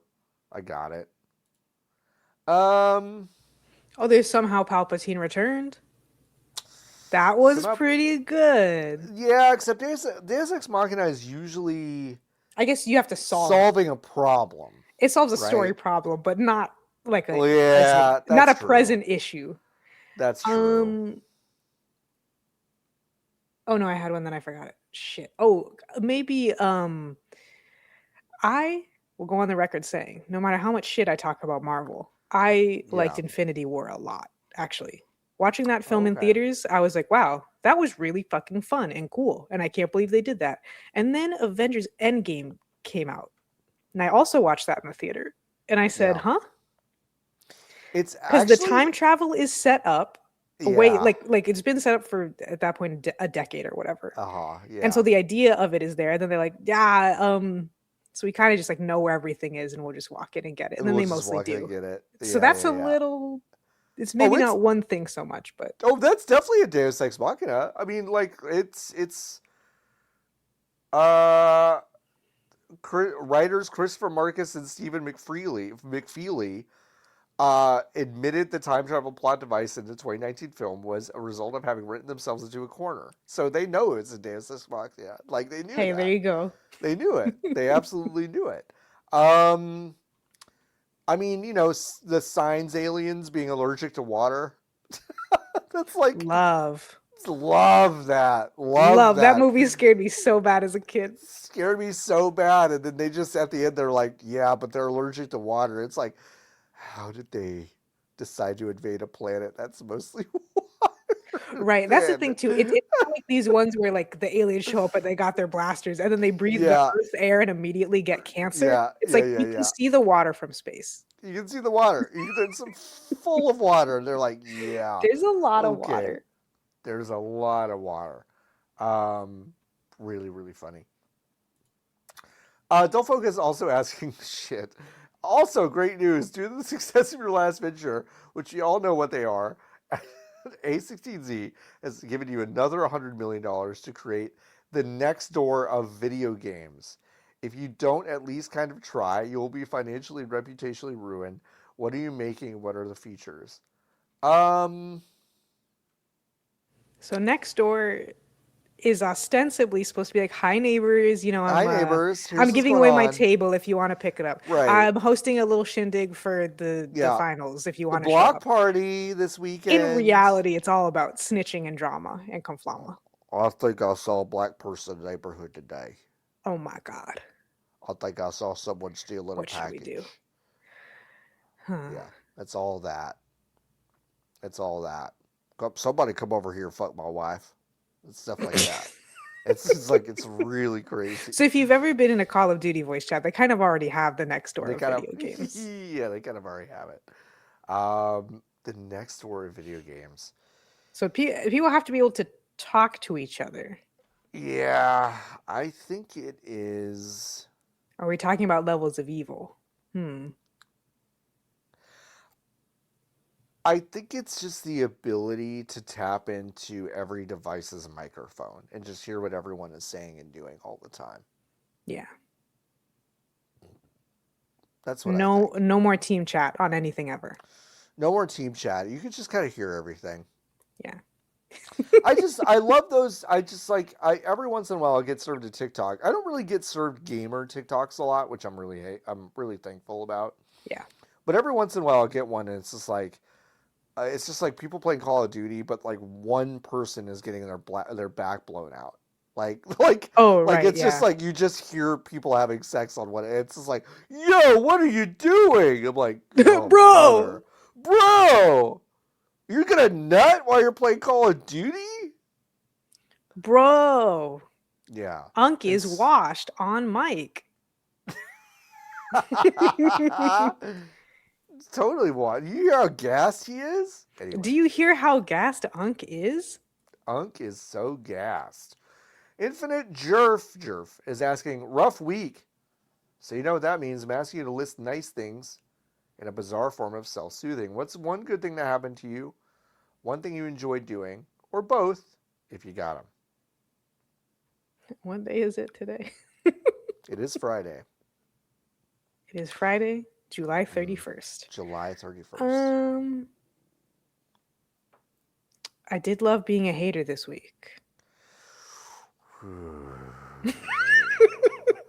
I was wondering how this would come up. Someone had to bring it up at some point. I don't have to say anything. Bring it up. I don't know. We could talk about it if you want. I mean, I think that Aftermath had hater week. Mm-hmm. I don't really have anything against those people. I like Riley on a personal level. He's the only one I really know that well. Friendly with Nathan Grayson, friendly with Gita. Don't know Chris or Luke. They had hater week this week, and their targets were Palmer Luckey, the state of games journalism. AI. One other one. AI. And then the others, well, including the state of games journalism, were part of the point of Hater Week was to run counterpoint articles at the same time, which I find strange for something. Yeah. Don't be a centrist. If you're going to be a hater, you can't be a centrist. You just can't. Yeah, there's also the thing that people kept talking about is like, I don't know if you can try to say hater is like, I'm doing legitimate criticism, but I am purporting a contrarian opinion, which is getting me a lot of hate. Or if you mean in the funny, silly way of like, well, I think Super Mario Sunshine is the best one, actually. Sure, right. And doing them all as part of Hater Week is a bit odd. And then makes the parts that are the more jokey or the more like common opinion ones, which is Palmer Luckey is bad, really stand out is like kind of whatever. Yeah. I think it's fine that whenever one of his retro mod projects gets some play, that major outlets go, hey, just reminding you, that's Palmer Luckey's thing. Like, I do think that is valuable because drone metal. I do think a lot of people forget that. I do. Or just don't know somehow. But the idea of a hater week being like, by the way, Palmer Luckey sucks is like, okay, you're not being a hater. Like, you can't be a hater of a war criminal. Like sure. What are we doing? Like, you just can't. Especially a popularly hated war criminal. A popularly hated war criminal. So I did enjoy you also being a hater because you posted a good article over on dialedindie.net. If we could call it that. Yeah, we can. A blog post. A blog. Some words on a website. Words on a website. It was good. So you should go check that out. Thank you.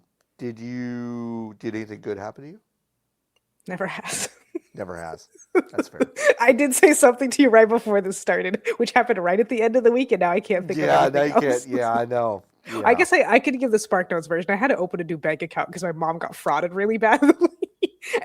and again, hey, we're recording this on the 31st, so I had to rush to my bank to say I need to pay rent like right now because it didn't go through because of this. Mm-hmm. So like, yeah. God, stressful. I did legitimately enjoy hating, though. I don't mean that as a funny. No. I know it is nice to be in. Well, just for the sake of the question, part of hating that is important is being in camaraderie with other people. Yes.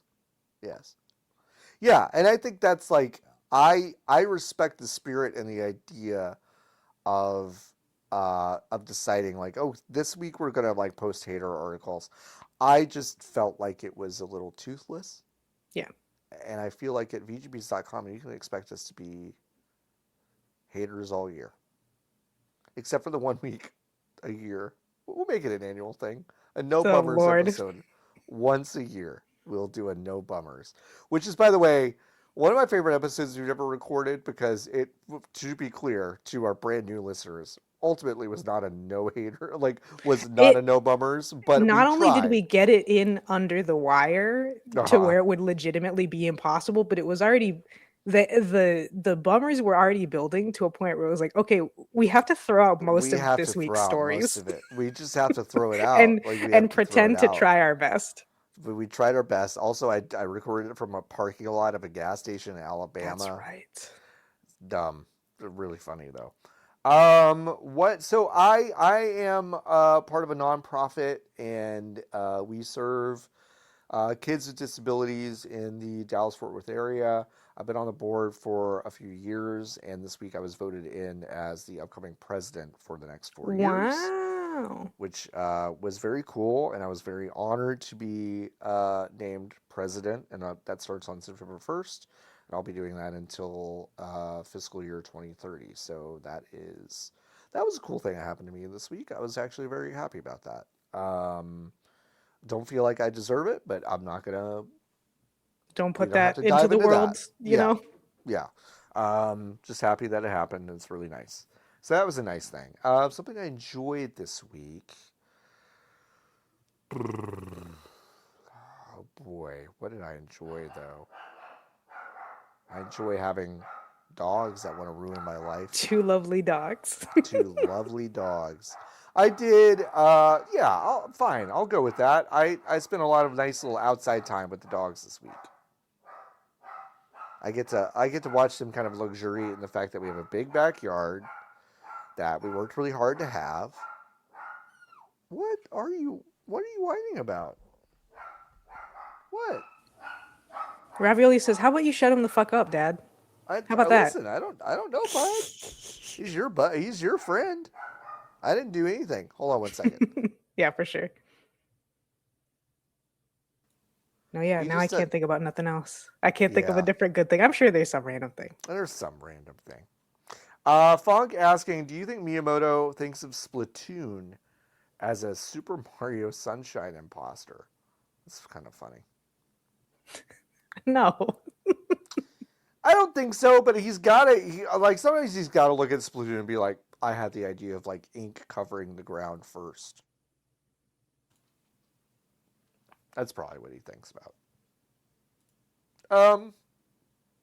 Jason asking, the powers that be have mandated a fight to the death between game dev and big tech luminaries. Who's your money on? If we're just talking fist to fist, mano a mano? Fist to fist, I think game dev. You think? I don't know. You think Sam Altman? You think Sam Altman can take Satya? Does he count? I don't know. Wait, yeah, because he kind of. They both be on. He don't count as Xbox. No, because here's my thing. Any real game dev, even and especially a luminary, is 50 plus. and their wrists don't work anymore. Yeah, that's a good point. So I want to believe in them, but physically, I don't know. Yeah, I don't know. I think the youth and the bizarre repressed emotions of big tech, and of course, the cocaine heroin usage would probably, in the short term, give them the edge. Yeah. Yeah. I think that's right. Unless one of the game dev luminaries is secretly an MMA fighter and we're doing a kind of 1v1 relay, then in which case, it's over. It's over. Schwab Pug's asking if you were to start a YouTube series playing random Steam games based only on their tags, i.e. Iron Pineapple Souls-like series, what Steam tag would you choose? Obviously, I would choose adult. Thank you very much. Time for John Warren's Titty Steam game. Palooza. No, I don't think that's my real answer. But let me Point and take a look click is at too easy, but it is also probably what I would pick. It's probably what you would pick. Where are all of the tags? Oh, God. What are all the tags? Where are they? All right, here we go. View all tags. All right. What tag would I pick to do a... Gosh, wow. There are so many fucking tags. It's so crazy. I know we talked about You could this do one at of the some new point. dumb ones they added, like wolves. Yeah, that's what I'm looking at. I'm looking at a lot of the brand new dumb ones.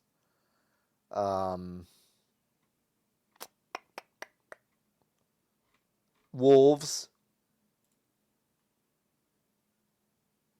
Yep, wolves. That's it. Wolves is it. That's what you're going Wolves. Yeah, there are 9 tagged wolves games. There's Lotus. If you can name one, I will send you $500 right now.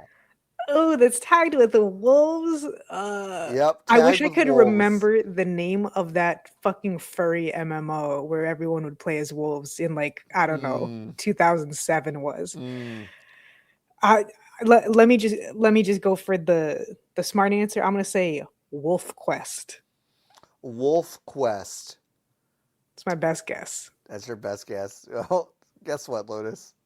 I don't have $500 to send you, but you would have won $500. Yeah. Wolf Quest is indeed one of the games that is overwhelmingly positive with almost 10,000 reviews on Steam.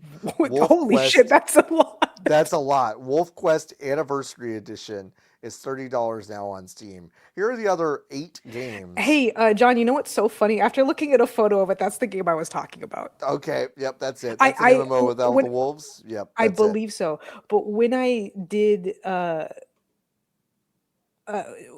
when I said let me do the safe answer, that was purely a noun plus likely noun. Yeah, I could tell, Lotus. I could tell, but you were exactly correct. That's the real one. I think this is what I was thinking of. If not, then it is staggeringly similar to what I recall from images.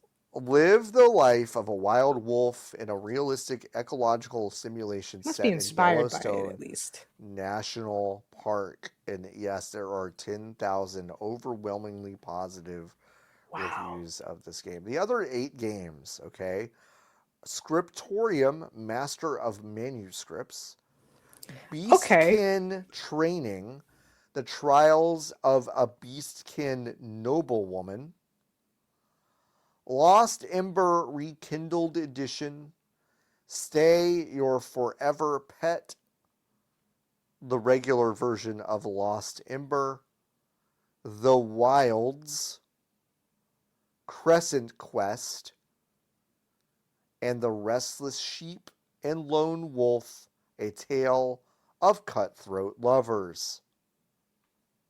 Those are the games tagged. Wolf. So that's what I would select. Macabrett asking, what is your favorite novelty controller? It's got to be the bongos, huh? The bongos are pretty good. Yeah, I Bonkers are I tough. do love the wheel that came with Mario, or not came with Deluxe Edition or whatever. Mario Kart Wii, Hmm. that you would just put the Wii in the middle of it Yes, super and dumb. it didn't work. It didn't work. Like it was so dumb. I was really delighted by that, and then I was very disappointed that it just didn't work at all. Yeah. Those are good answers.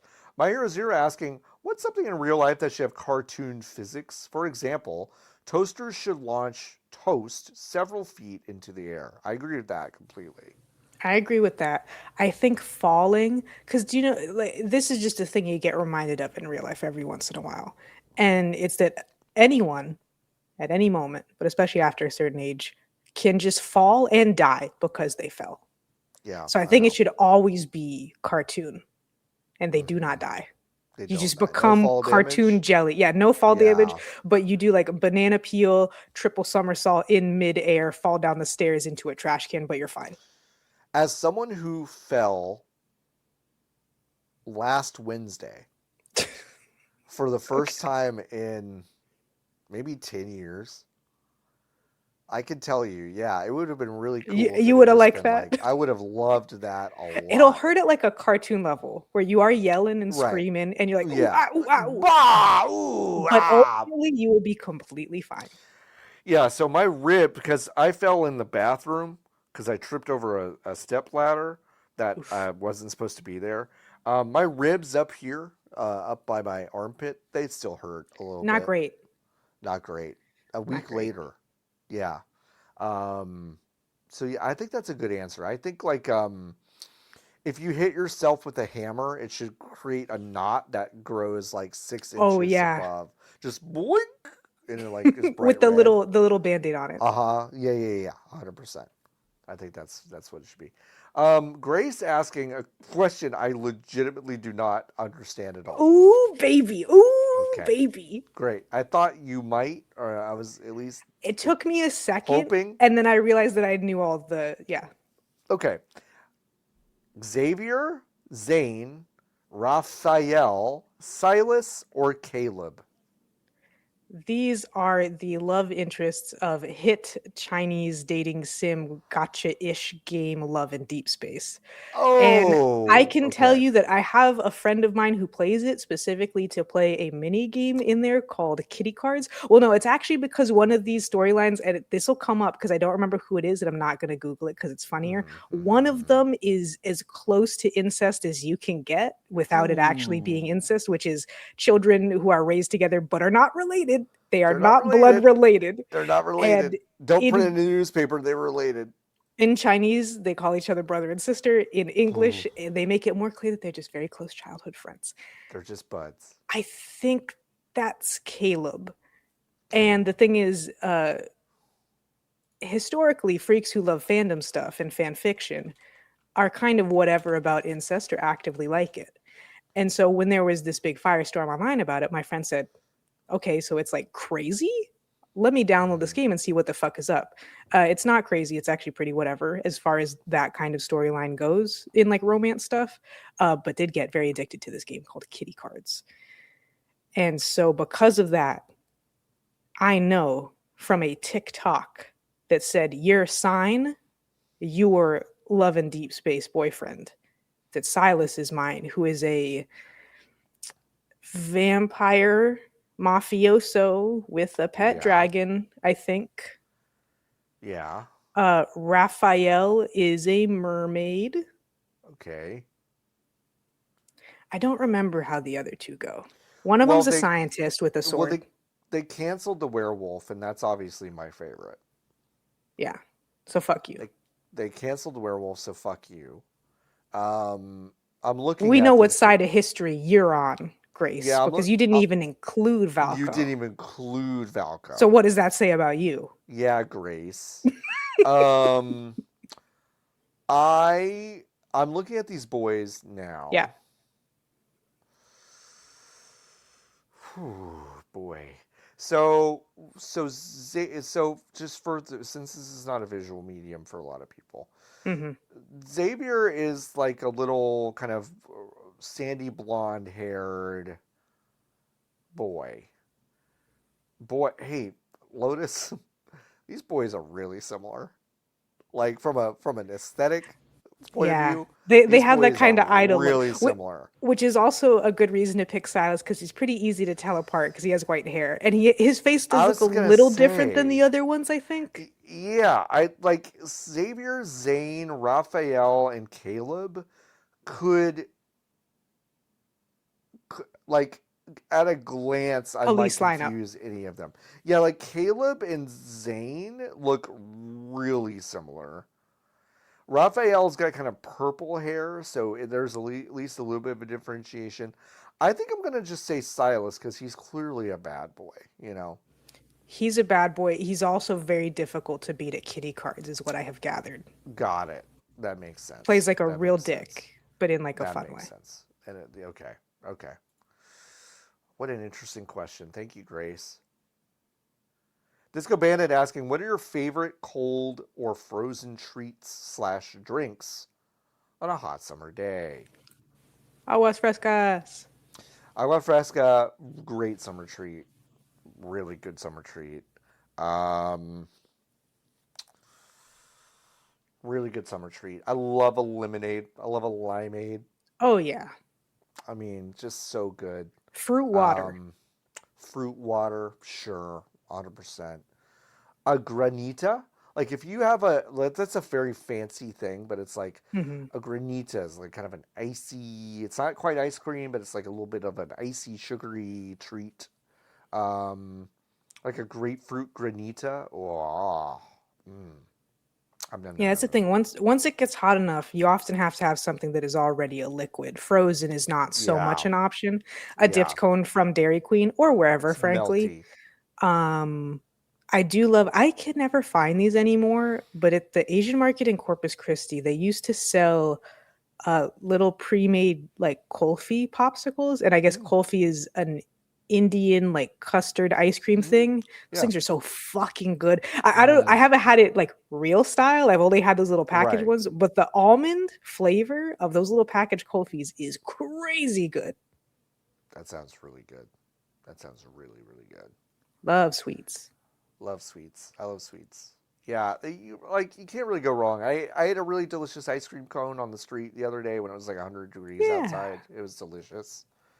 It was good. I love a cold treat on a hot day. Adam Juice asking, this is so specific. What books do you recall having enjoyed reading in fourth grade? Not Harry Potter. Not Harry Potter. That's what Adam Juice says. The huge thing for me is fourth grade. Ooh. No, yeah, it was fourth grade. Fourth grade is when I started reading Animorphs. And I love Ooh, that's Animorphs. fun. Yeah, I mean, I probably read. Sorry, I'm yawning. I probably read a few Goosebumps books I really enjoyed in fourth Sure. grade. Um, Have I talked about I Gregor the Overlander on the podcast before? no. Okay, I this might not be fourth grade, but fourth grade is when I picked up like a lot of new YA stuff because I think I had finished reading the series Who Shall Not Be Named at that point, I Yes. think, or like at least up to whatever they were at. But Gregor the Overlander is a YA book that I think about on the regular, but whenever I talk about it, no one's ever heard of it. But Uh huh. basically, it's about this little boy. He lives in, I think, New York, and he's a very sweet young man. And there's a cockroach in his house, and because he's so sweet, catches it in a little glass, throws it outside. Very rare to see Mm, somebody do that for a roach. Hey, I'm not that guy. I'm not that guy. So a right. few days later, he gets invited, I think by two, oh, he might get abducted. I don't remember. The point is, giant cockroaches and giant bats are involved. And they Right. take him to the Underland, which is where there's a whole secret society of cave dwelling people in this like giant Mm-hmm. interconnected thing. And he goes like on heroic adventures because he's a YA protagonist. Mm-hmm. Loved Gregor the Overlander. That's really fascinating. I also loved, is it called Spirit Bear? I think Spirit Bear. Spirit Bear. It's a series that's also a YA series that's set in like, I don't even know, fucking Paleolithic UK. I always thought it was in Paleolithic Canada because they talked about orcas, and as a child, I thought that orcas only lived in Canada. which made sense to me. Yeah, I But can yeah, see that. it's about this kid who has like the special ability to like astral project into animals. Spirit Okay. Walker, I think is what it's called. It's just Spirit that Walker. the first one's definitely about a bear. And it's about his escapades. And there's like someone who's trying to destroy all the tribes or something like that. I just Spirit remember very Walker. very gripping scenes where he like almost drowns because he astral projects into I think like an orca or an otter or something, and then like the ice flows start going and it's crazy. Yeah, Spirit Walker. Spirit Walker was, when was this published? Why won't you show me? Oh, 2005. Oh, so here I see where my problem came through. The first book is called Wolf Brother, And it's called Wolf Brother. Yeah. Hmm.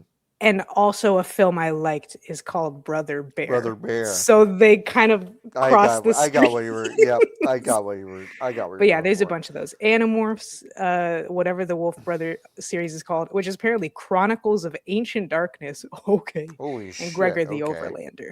Wowie.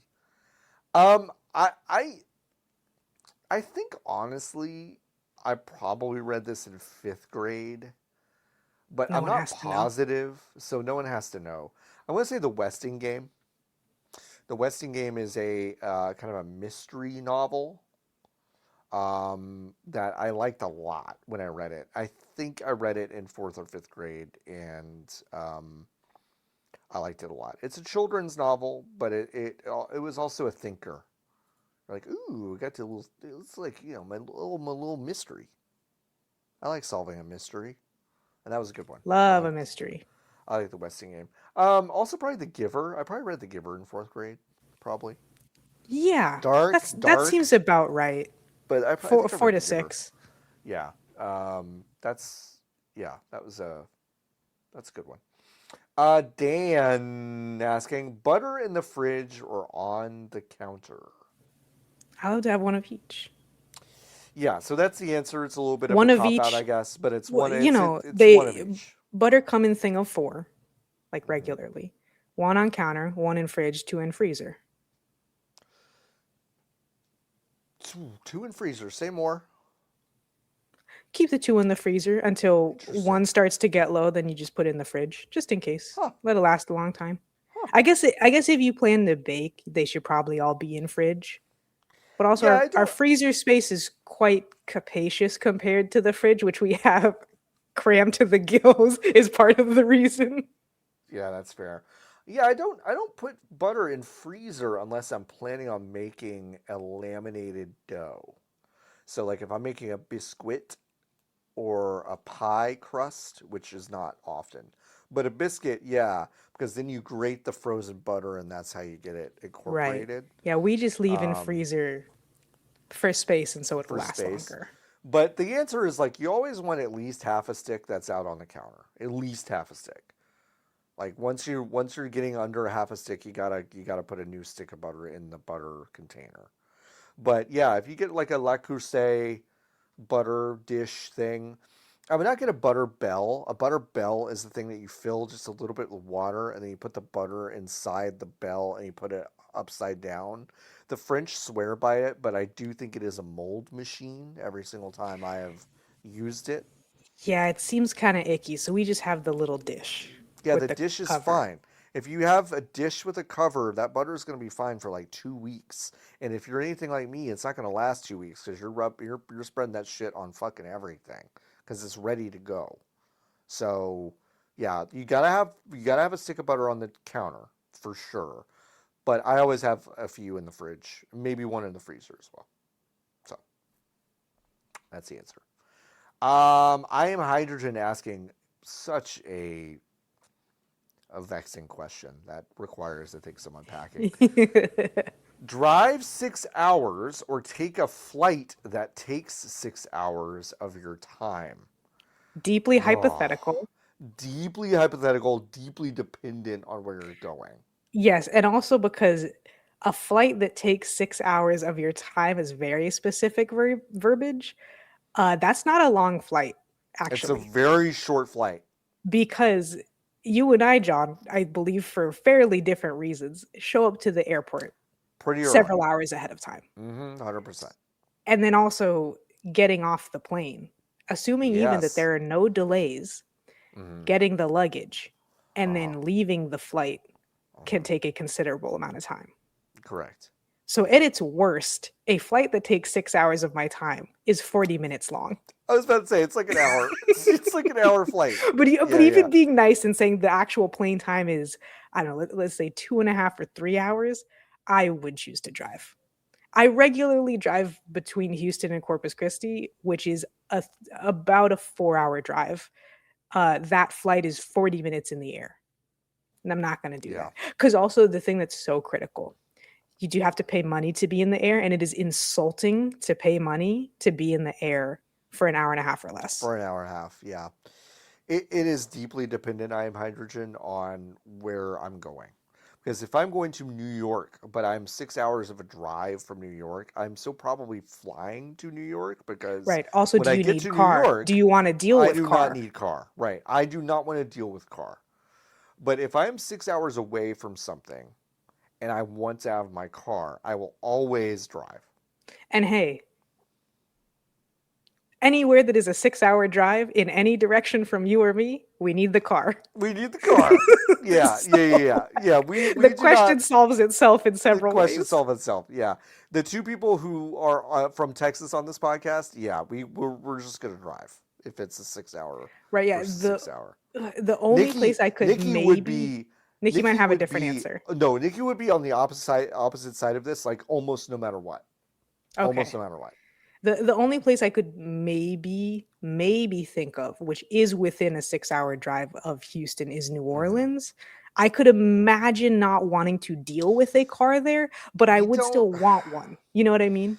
Yeah, New Orleans is interesting because if you are going to the quarter and you do not think you're going to leave the quarter, you do not need your car. In fact, your car is going to be a burden because it is not easy to That's park. What I mean. But if you are going to if you're going to stay on the outskirts of town and also visit different parts of it, it's not like the public transportation system in New Orleans is that great. So but it's not awful. It's not awful. So it's not awful. That's the only place where I could maybe say I would rather take the flight. Yeah. Even then, I took a train and it took literally all fucking day, and I still vastly preferred that over flying. Yeah, I mean, it's a really good point because honestly, it took 12 hours. Like a New Orleans or a Vegas, a place where not only a car doesn't really help you, but also, this is maybe just me in a snapshot, a moment of time, I will be impaired most of the time I'm there. That's the other thing. I don't drink. Need a car. Yeah, you don't drink. If I go to New I might Orleans, have a drink, but yeah, right. But I'm like, I'm not getting in a fucking car if I'm in New Orleans because I'm fucking toasted. Right. So it's like. So when we go together, you'll drive here and leave your car here, and then I'll drive us to New Orleans, and I'll make sure you get home safe. Yes, that's perfect. Great. Yes, that's we solved it. Perfect. Symbiosis asking, Summer Game Fest or the Game Awards? This is the easiest question in the history of questions for me. I think it has to be Summer Game Fest. It is at least kind of watchable, and it has more of an adjacent supporting structure that is third party, whereas the Game Awards, brother, woof. The Game Awards are so brutal. Brutal. If he decided for whatever reason to give that up and just have the SGF, I would hate Jeff like 10% less. Double digits. Yeah, 10%. Yeah, Summer Game Fest, because he is ceded control over aspects of Summer Game Fest that then feel like, oh, this has been set up and curated by people who aren't him. Right. Where the Game Awards does actually feel like this is the fucking Jeff Keighley show. It's also like the Game Awards is one event that lasts 6 years, but it is somehow contained within one day. Where at least Summer Game Fest, as if you're a visitor to the physical place, you can make a thing of it. Where I feel like you kind of can't as much for the Game Awards unless you extend your stay and just pray that other people do. Right, or doing something. Right. Yeah. It's just Summer Game Fest. You're like, hey, I'm gonna be in town. Do you guys want to hang out? Yeah. Yeah, it's a big hangout. The Game Awards is not really a big hangout. It's just like there's a couple. There's one day of things. There might be some satellite things. There might be some producers or Yeah. publishers in town showing off some stuff behind closed doors, but it's really informal. So yeah. Jason asking the Tokyo Game Show or Gamescom. I've never been to either. I've never been to either. Yeah. I only know tangentially. The thing is, I think the reason you pick Tokyo Game Show is an excuse to go to Tokyo. To go to Tokyo. In large part. Like so many people who are obviously not like Japanese or from South Korea or Australia, where going to Japan is somewhat of a burden. Part of why they go to Tokyo Game Show is so they can go to Tokyo Game Show and then tack 2 weeks onto that trip to be in Japan, or even just for those 3 days or whatever it is to get to see Japan. I've said many times, Japan sure would be interesting, but I don't want to be on a plane for 14 hours. Gamescom also have to be on a plane a long time, but much less. And Western Europe has a lot of the point and click adventure game freaks. And I know that there are a lot of panels and whatnot that are unique to Gamescom that are specifically about adventure games and point and clicks. Yeah. Then there's also the thing of like, okay, well, if you're going to Tokyo Game Show to be in Tokyo / Japan, I'm not really like a Europe trip kind of American. No. But if I was going to go, I'd probably pick Gamescom and be like, yeah, fuck it. Why not? I'm here. Why not? Let me do it once. Yeah. Whereas Japan, I don't find is alluring mostly because of the flight. Yeah. That's interesting. I would definitely pick Tokyo Game Show just because having an excuse to go to Tokyo would be good. I really want to go on a Tokyo trip for like not even 2 weeks, but like probably 3 weeks. Not Tokyo, but Japan. Right. So I probably that. And like I think more things generally appeal to me at TGS than they would Gamescom, although like that's probably a wash ultimately. There's probably a lot of stuff at both. Yeah, I'm also that I like.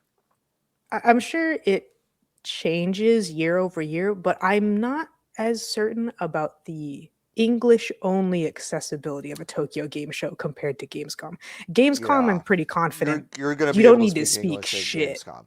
Yeah, you're going to be able to go Tokyo Game Show. I do think I would need to like that fucking Duolingo owl streak would need to be pretty high for me. It'd need to be pretty high, right? Yeah, need to be high.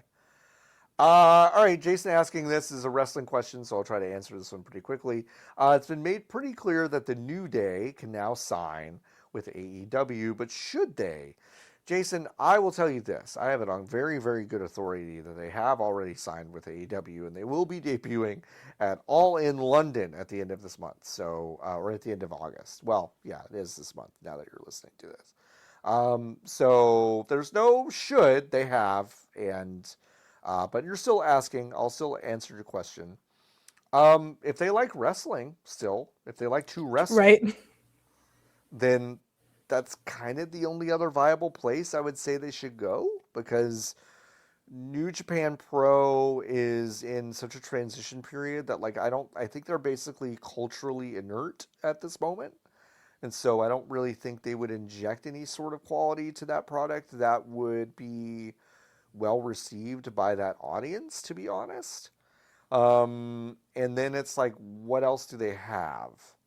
So if they still want to wrestle, then they should sign with AEW, because it's really kind of the only place they can go. And I do think they would have a good run being able to do what they do, because famously when they were kind of packaged together, Kofi Kingston and Xavier Woods, aka Austin Creed, they were placed, and I don't know if you know this, Lotus, they were placed, they're both black athletes. All I know about them is that I saw them buy shoes on sneaker shopping with Complex once, and they seemed very nice. Although, there were three or four people. There are 3 of them. So there's Big E Langston, who has stayed with WWE because he broke his neck and has basically been given a fairly cushy commentary job while he's there, which like makes total sense. And then Kofi Kingston, who was actually with the company for a very long time. He and Xavier Woods, aka Consequences Creed, aka Austin Woods. Austin Creed, thank you. Um, they were kind of paired off as a tag team after Big E's injury, and but when all three were packaged together, Vince McMahon famously was like, y'all are gospel singers and like choir Okay. people who are just like real like positive and like Uh-huh. cool, you know? Like Like, you hip. know, Like urban. hip and urban and like soulful. Right. And that was Interesting. kind of their guidance, and guess what? The audience didn't love that. So then they started to just like be themselves. And then the audience was like, oh, this is great because they're really likable, creative people, you know, who are good at their jobs. And then they got really, really popular. And then, you know, everyone's kind of like, yeah, but like, what if we just didn't ever put them on TV anymore? Which is, as far as I understand, they love to do that. They do love to do that. Well, we. They do love to do that at WooWee. So they have broken off. They're able to sign somewhere else. They will be appearing on AEW, and if they still want to wrestle, that's where they should be. So, yeah, they'll have a good run there. I think. I don't know if they'll be there for like that's the thing. Like with some of these, like I hate to say it, some of these older acts that show up places like AEW's roster is huge. So they'll have. There'll be a main event tag team almost immediately, but like, who are the tag teams there right now? It's the Young Bucks, it's it's Cope and Christian. Although I think Cope and Christian's run is coming to an end very quickly. It's FTR. It's a bunch of other tag teams. So like, I don't think they'll get lost in the shuffle, but it will be interesting to see what happens. So anyway. Like a Dylan, we have two more. Like a Dylan asking, you can instantly. This question frustrated me. I read it earlier and I was like, I would love to be able to do this, but there's one caveat in it that I'm like, ooh. Like a Dylan asking, you can instantly travel to one destination of your choosing. That's not work or home. You can never change this destination once you pick it, and it's a one-way travel. That's the part that got me. What destination do you choose? Two-story Whataburger in Corpus Christi, Texas, baby. Let's go. No, I'm kidding. Because I don't want to have to fly back. You don't want to fly back. Hey, Yeah. if you're ever in Corpus Christi, Texas, I've heard that they've redone the Greyhound terminal. Don't get on them fucking buses. I don't care where you need to go. I wouldn't do it. Greyhound's a fine company if you need to go places. Just not from that one. No. I wouldn't recommend it. No, also from Fayetteville, Arkansas. Don't do that one either. That one's rough. Yeah.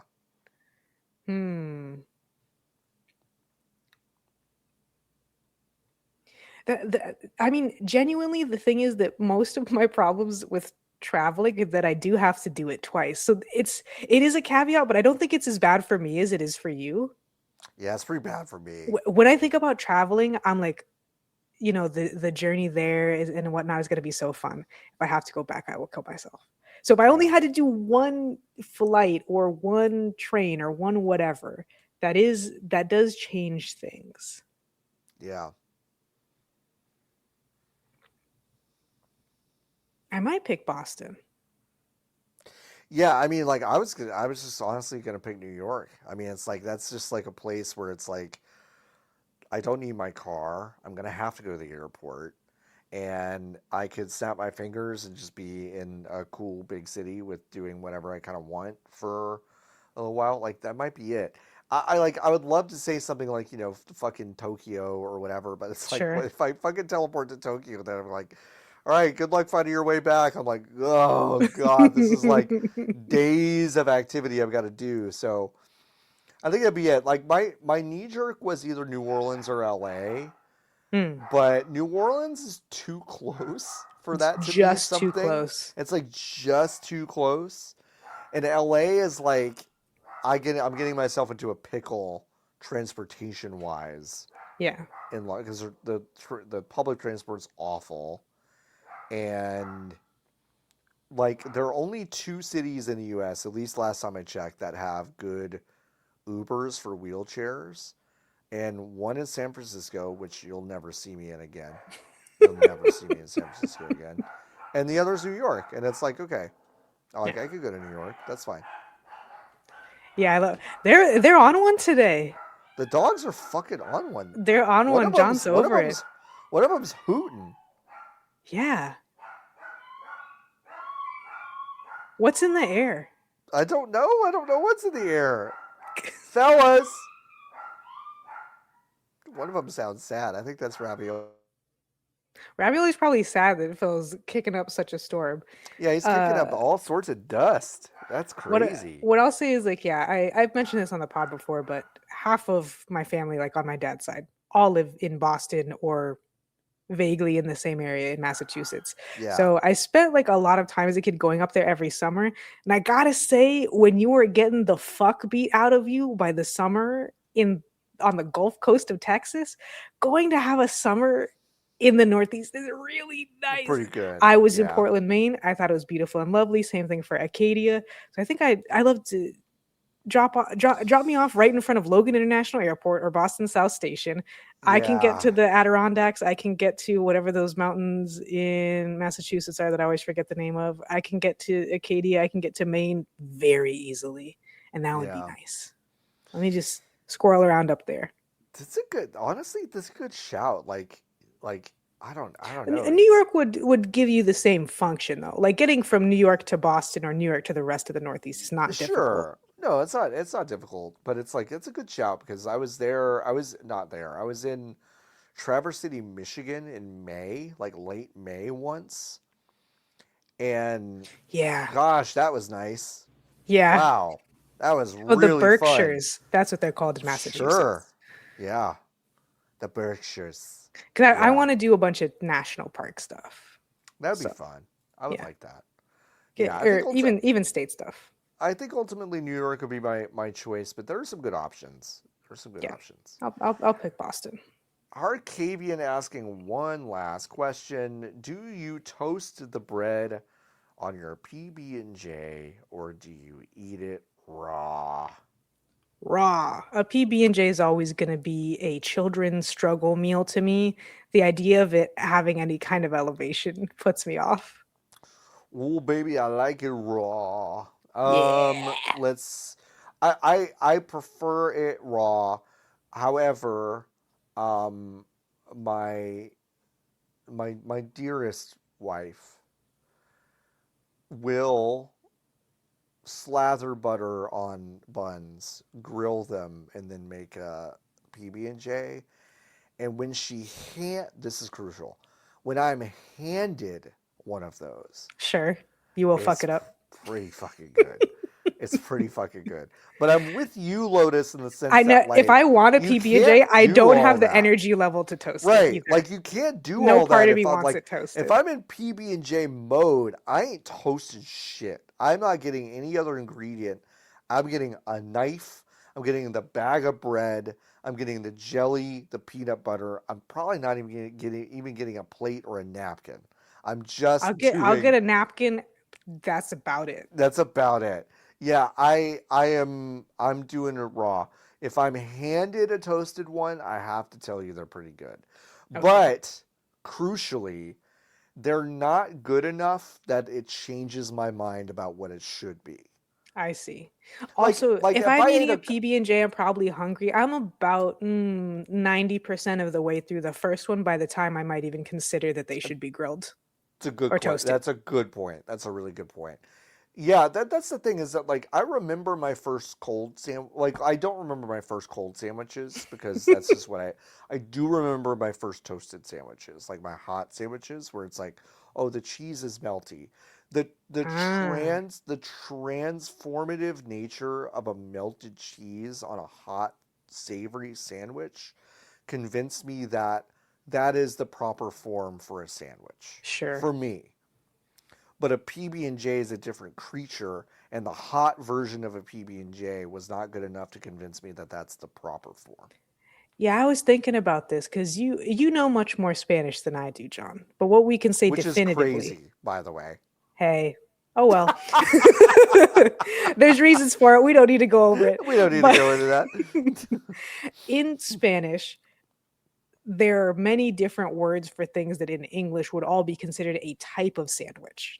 Oh yes, yes, Where correct. even in Yes, Spanish, you would call something a sub. That's not a sandwich; it's a sub. Whereas in it's a English, sub. sometimes you say that is a sub sandwich. Ah, correct. Many things that are sandwiches kind of aren't sandwiches in a way.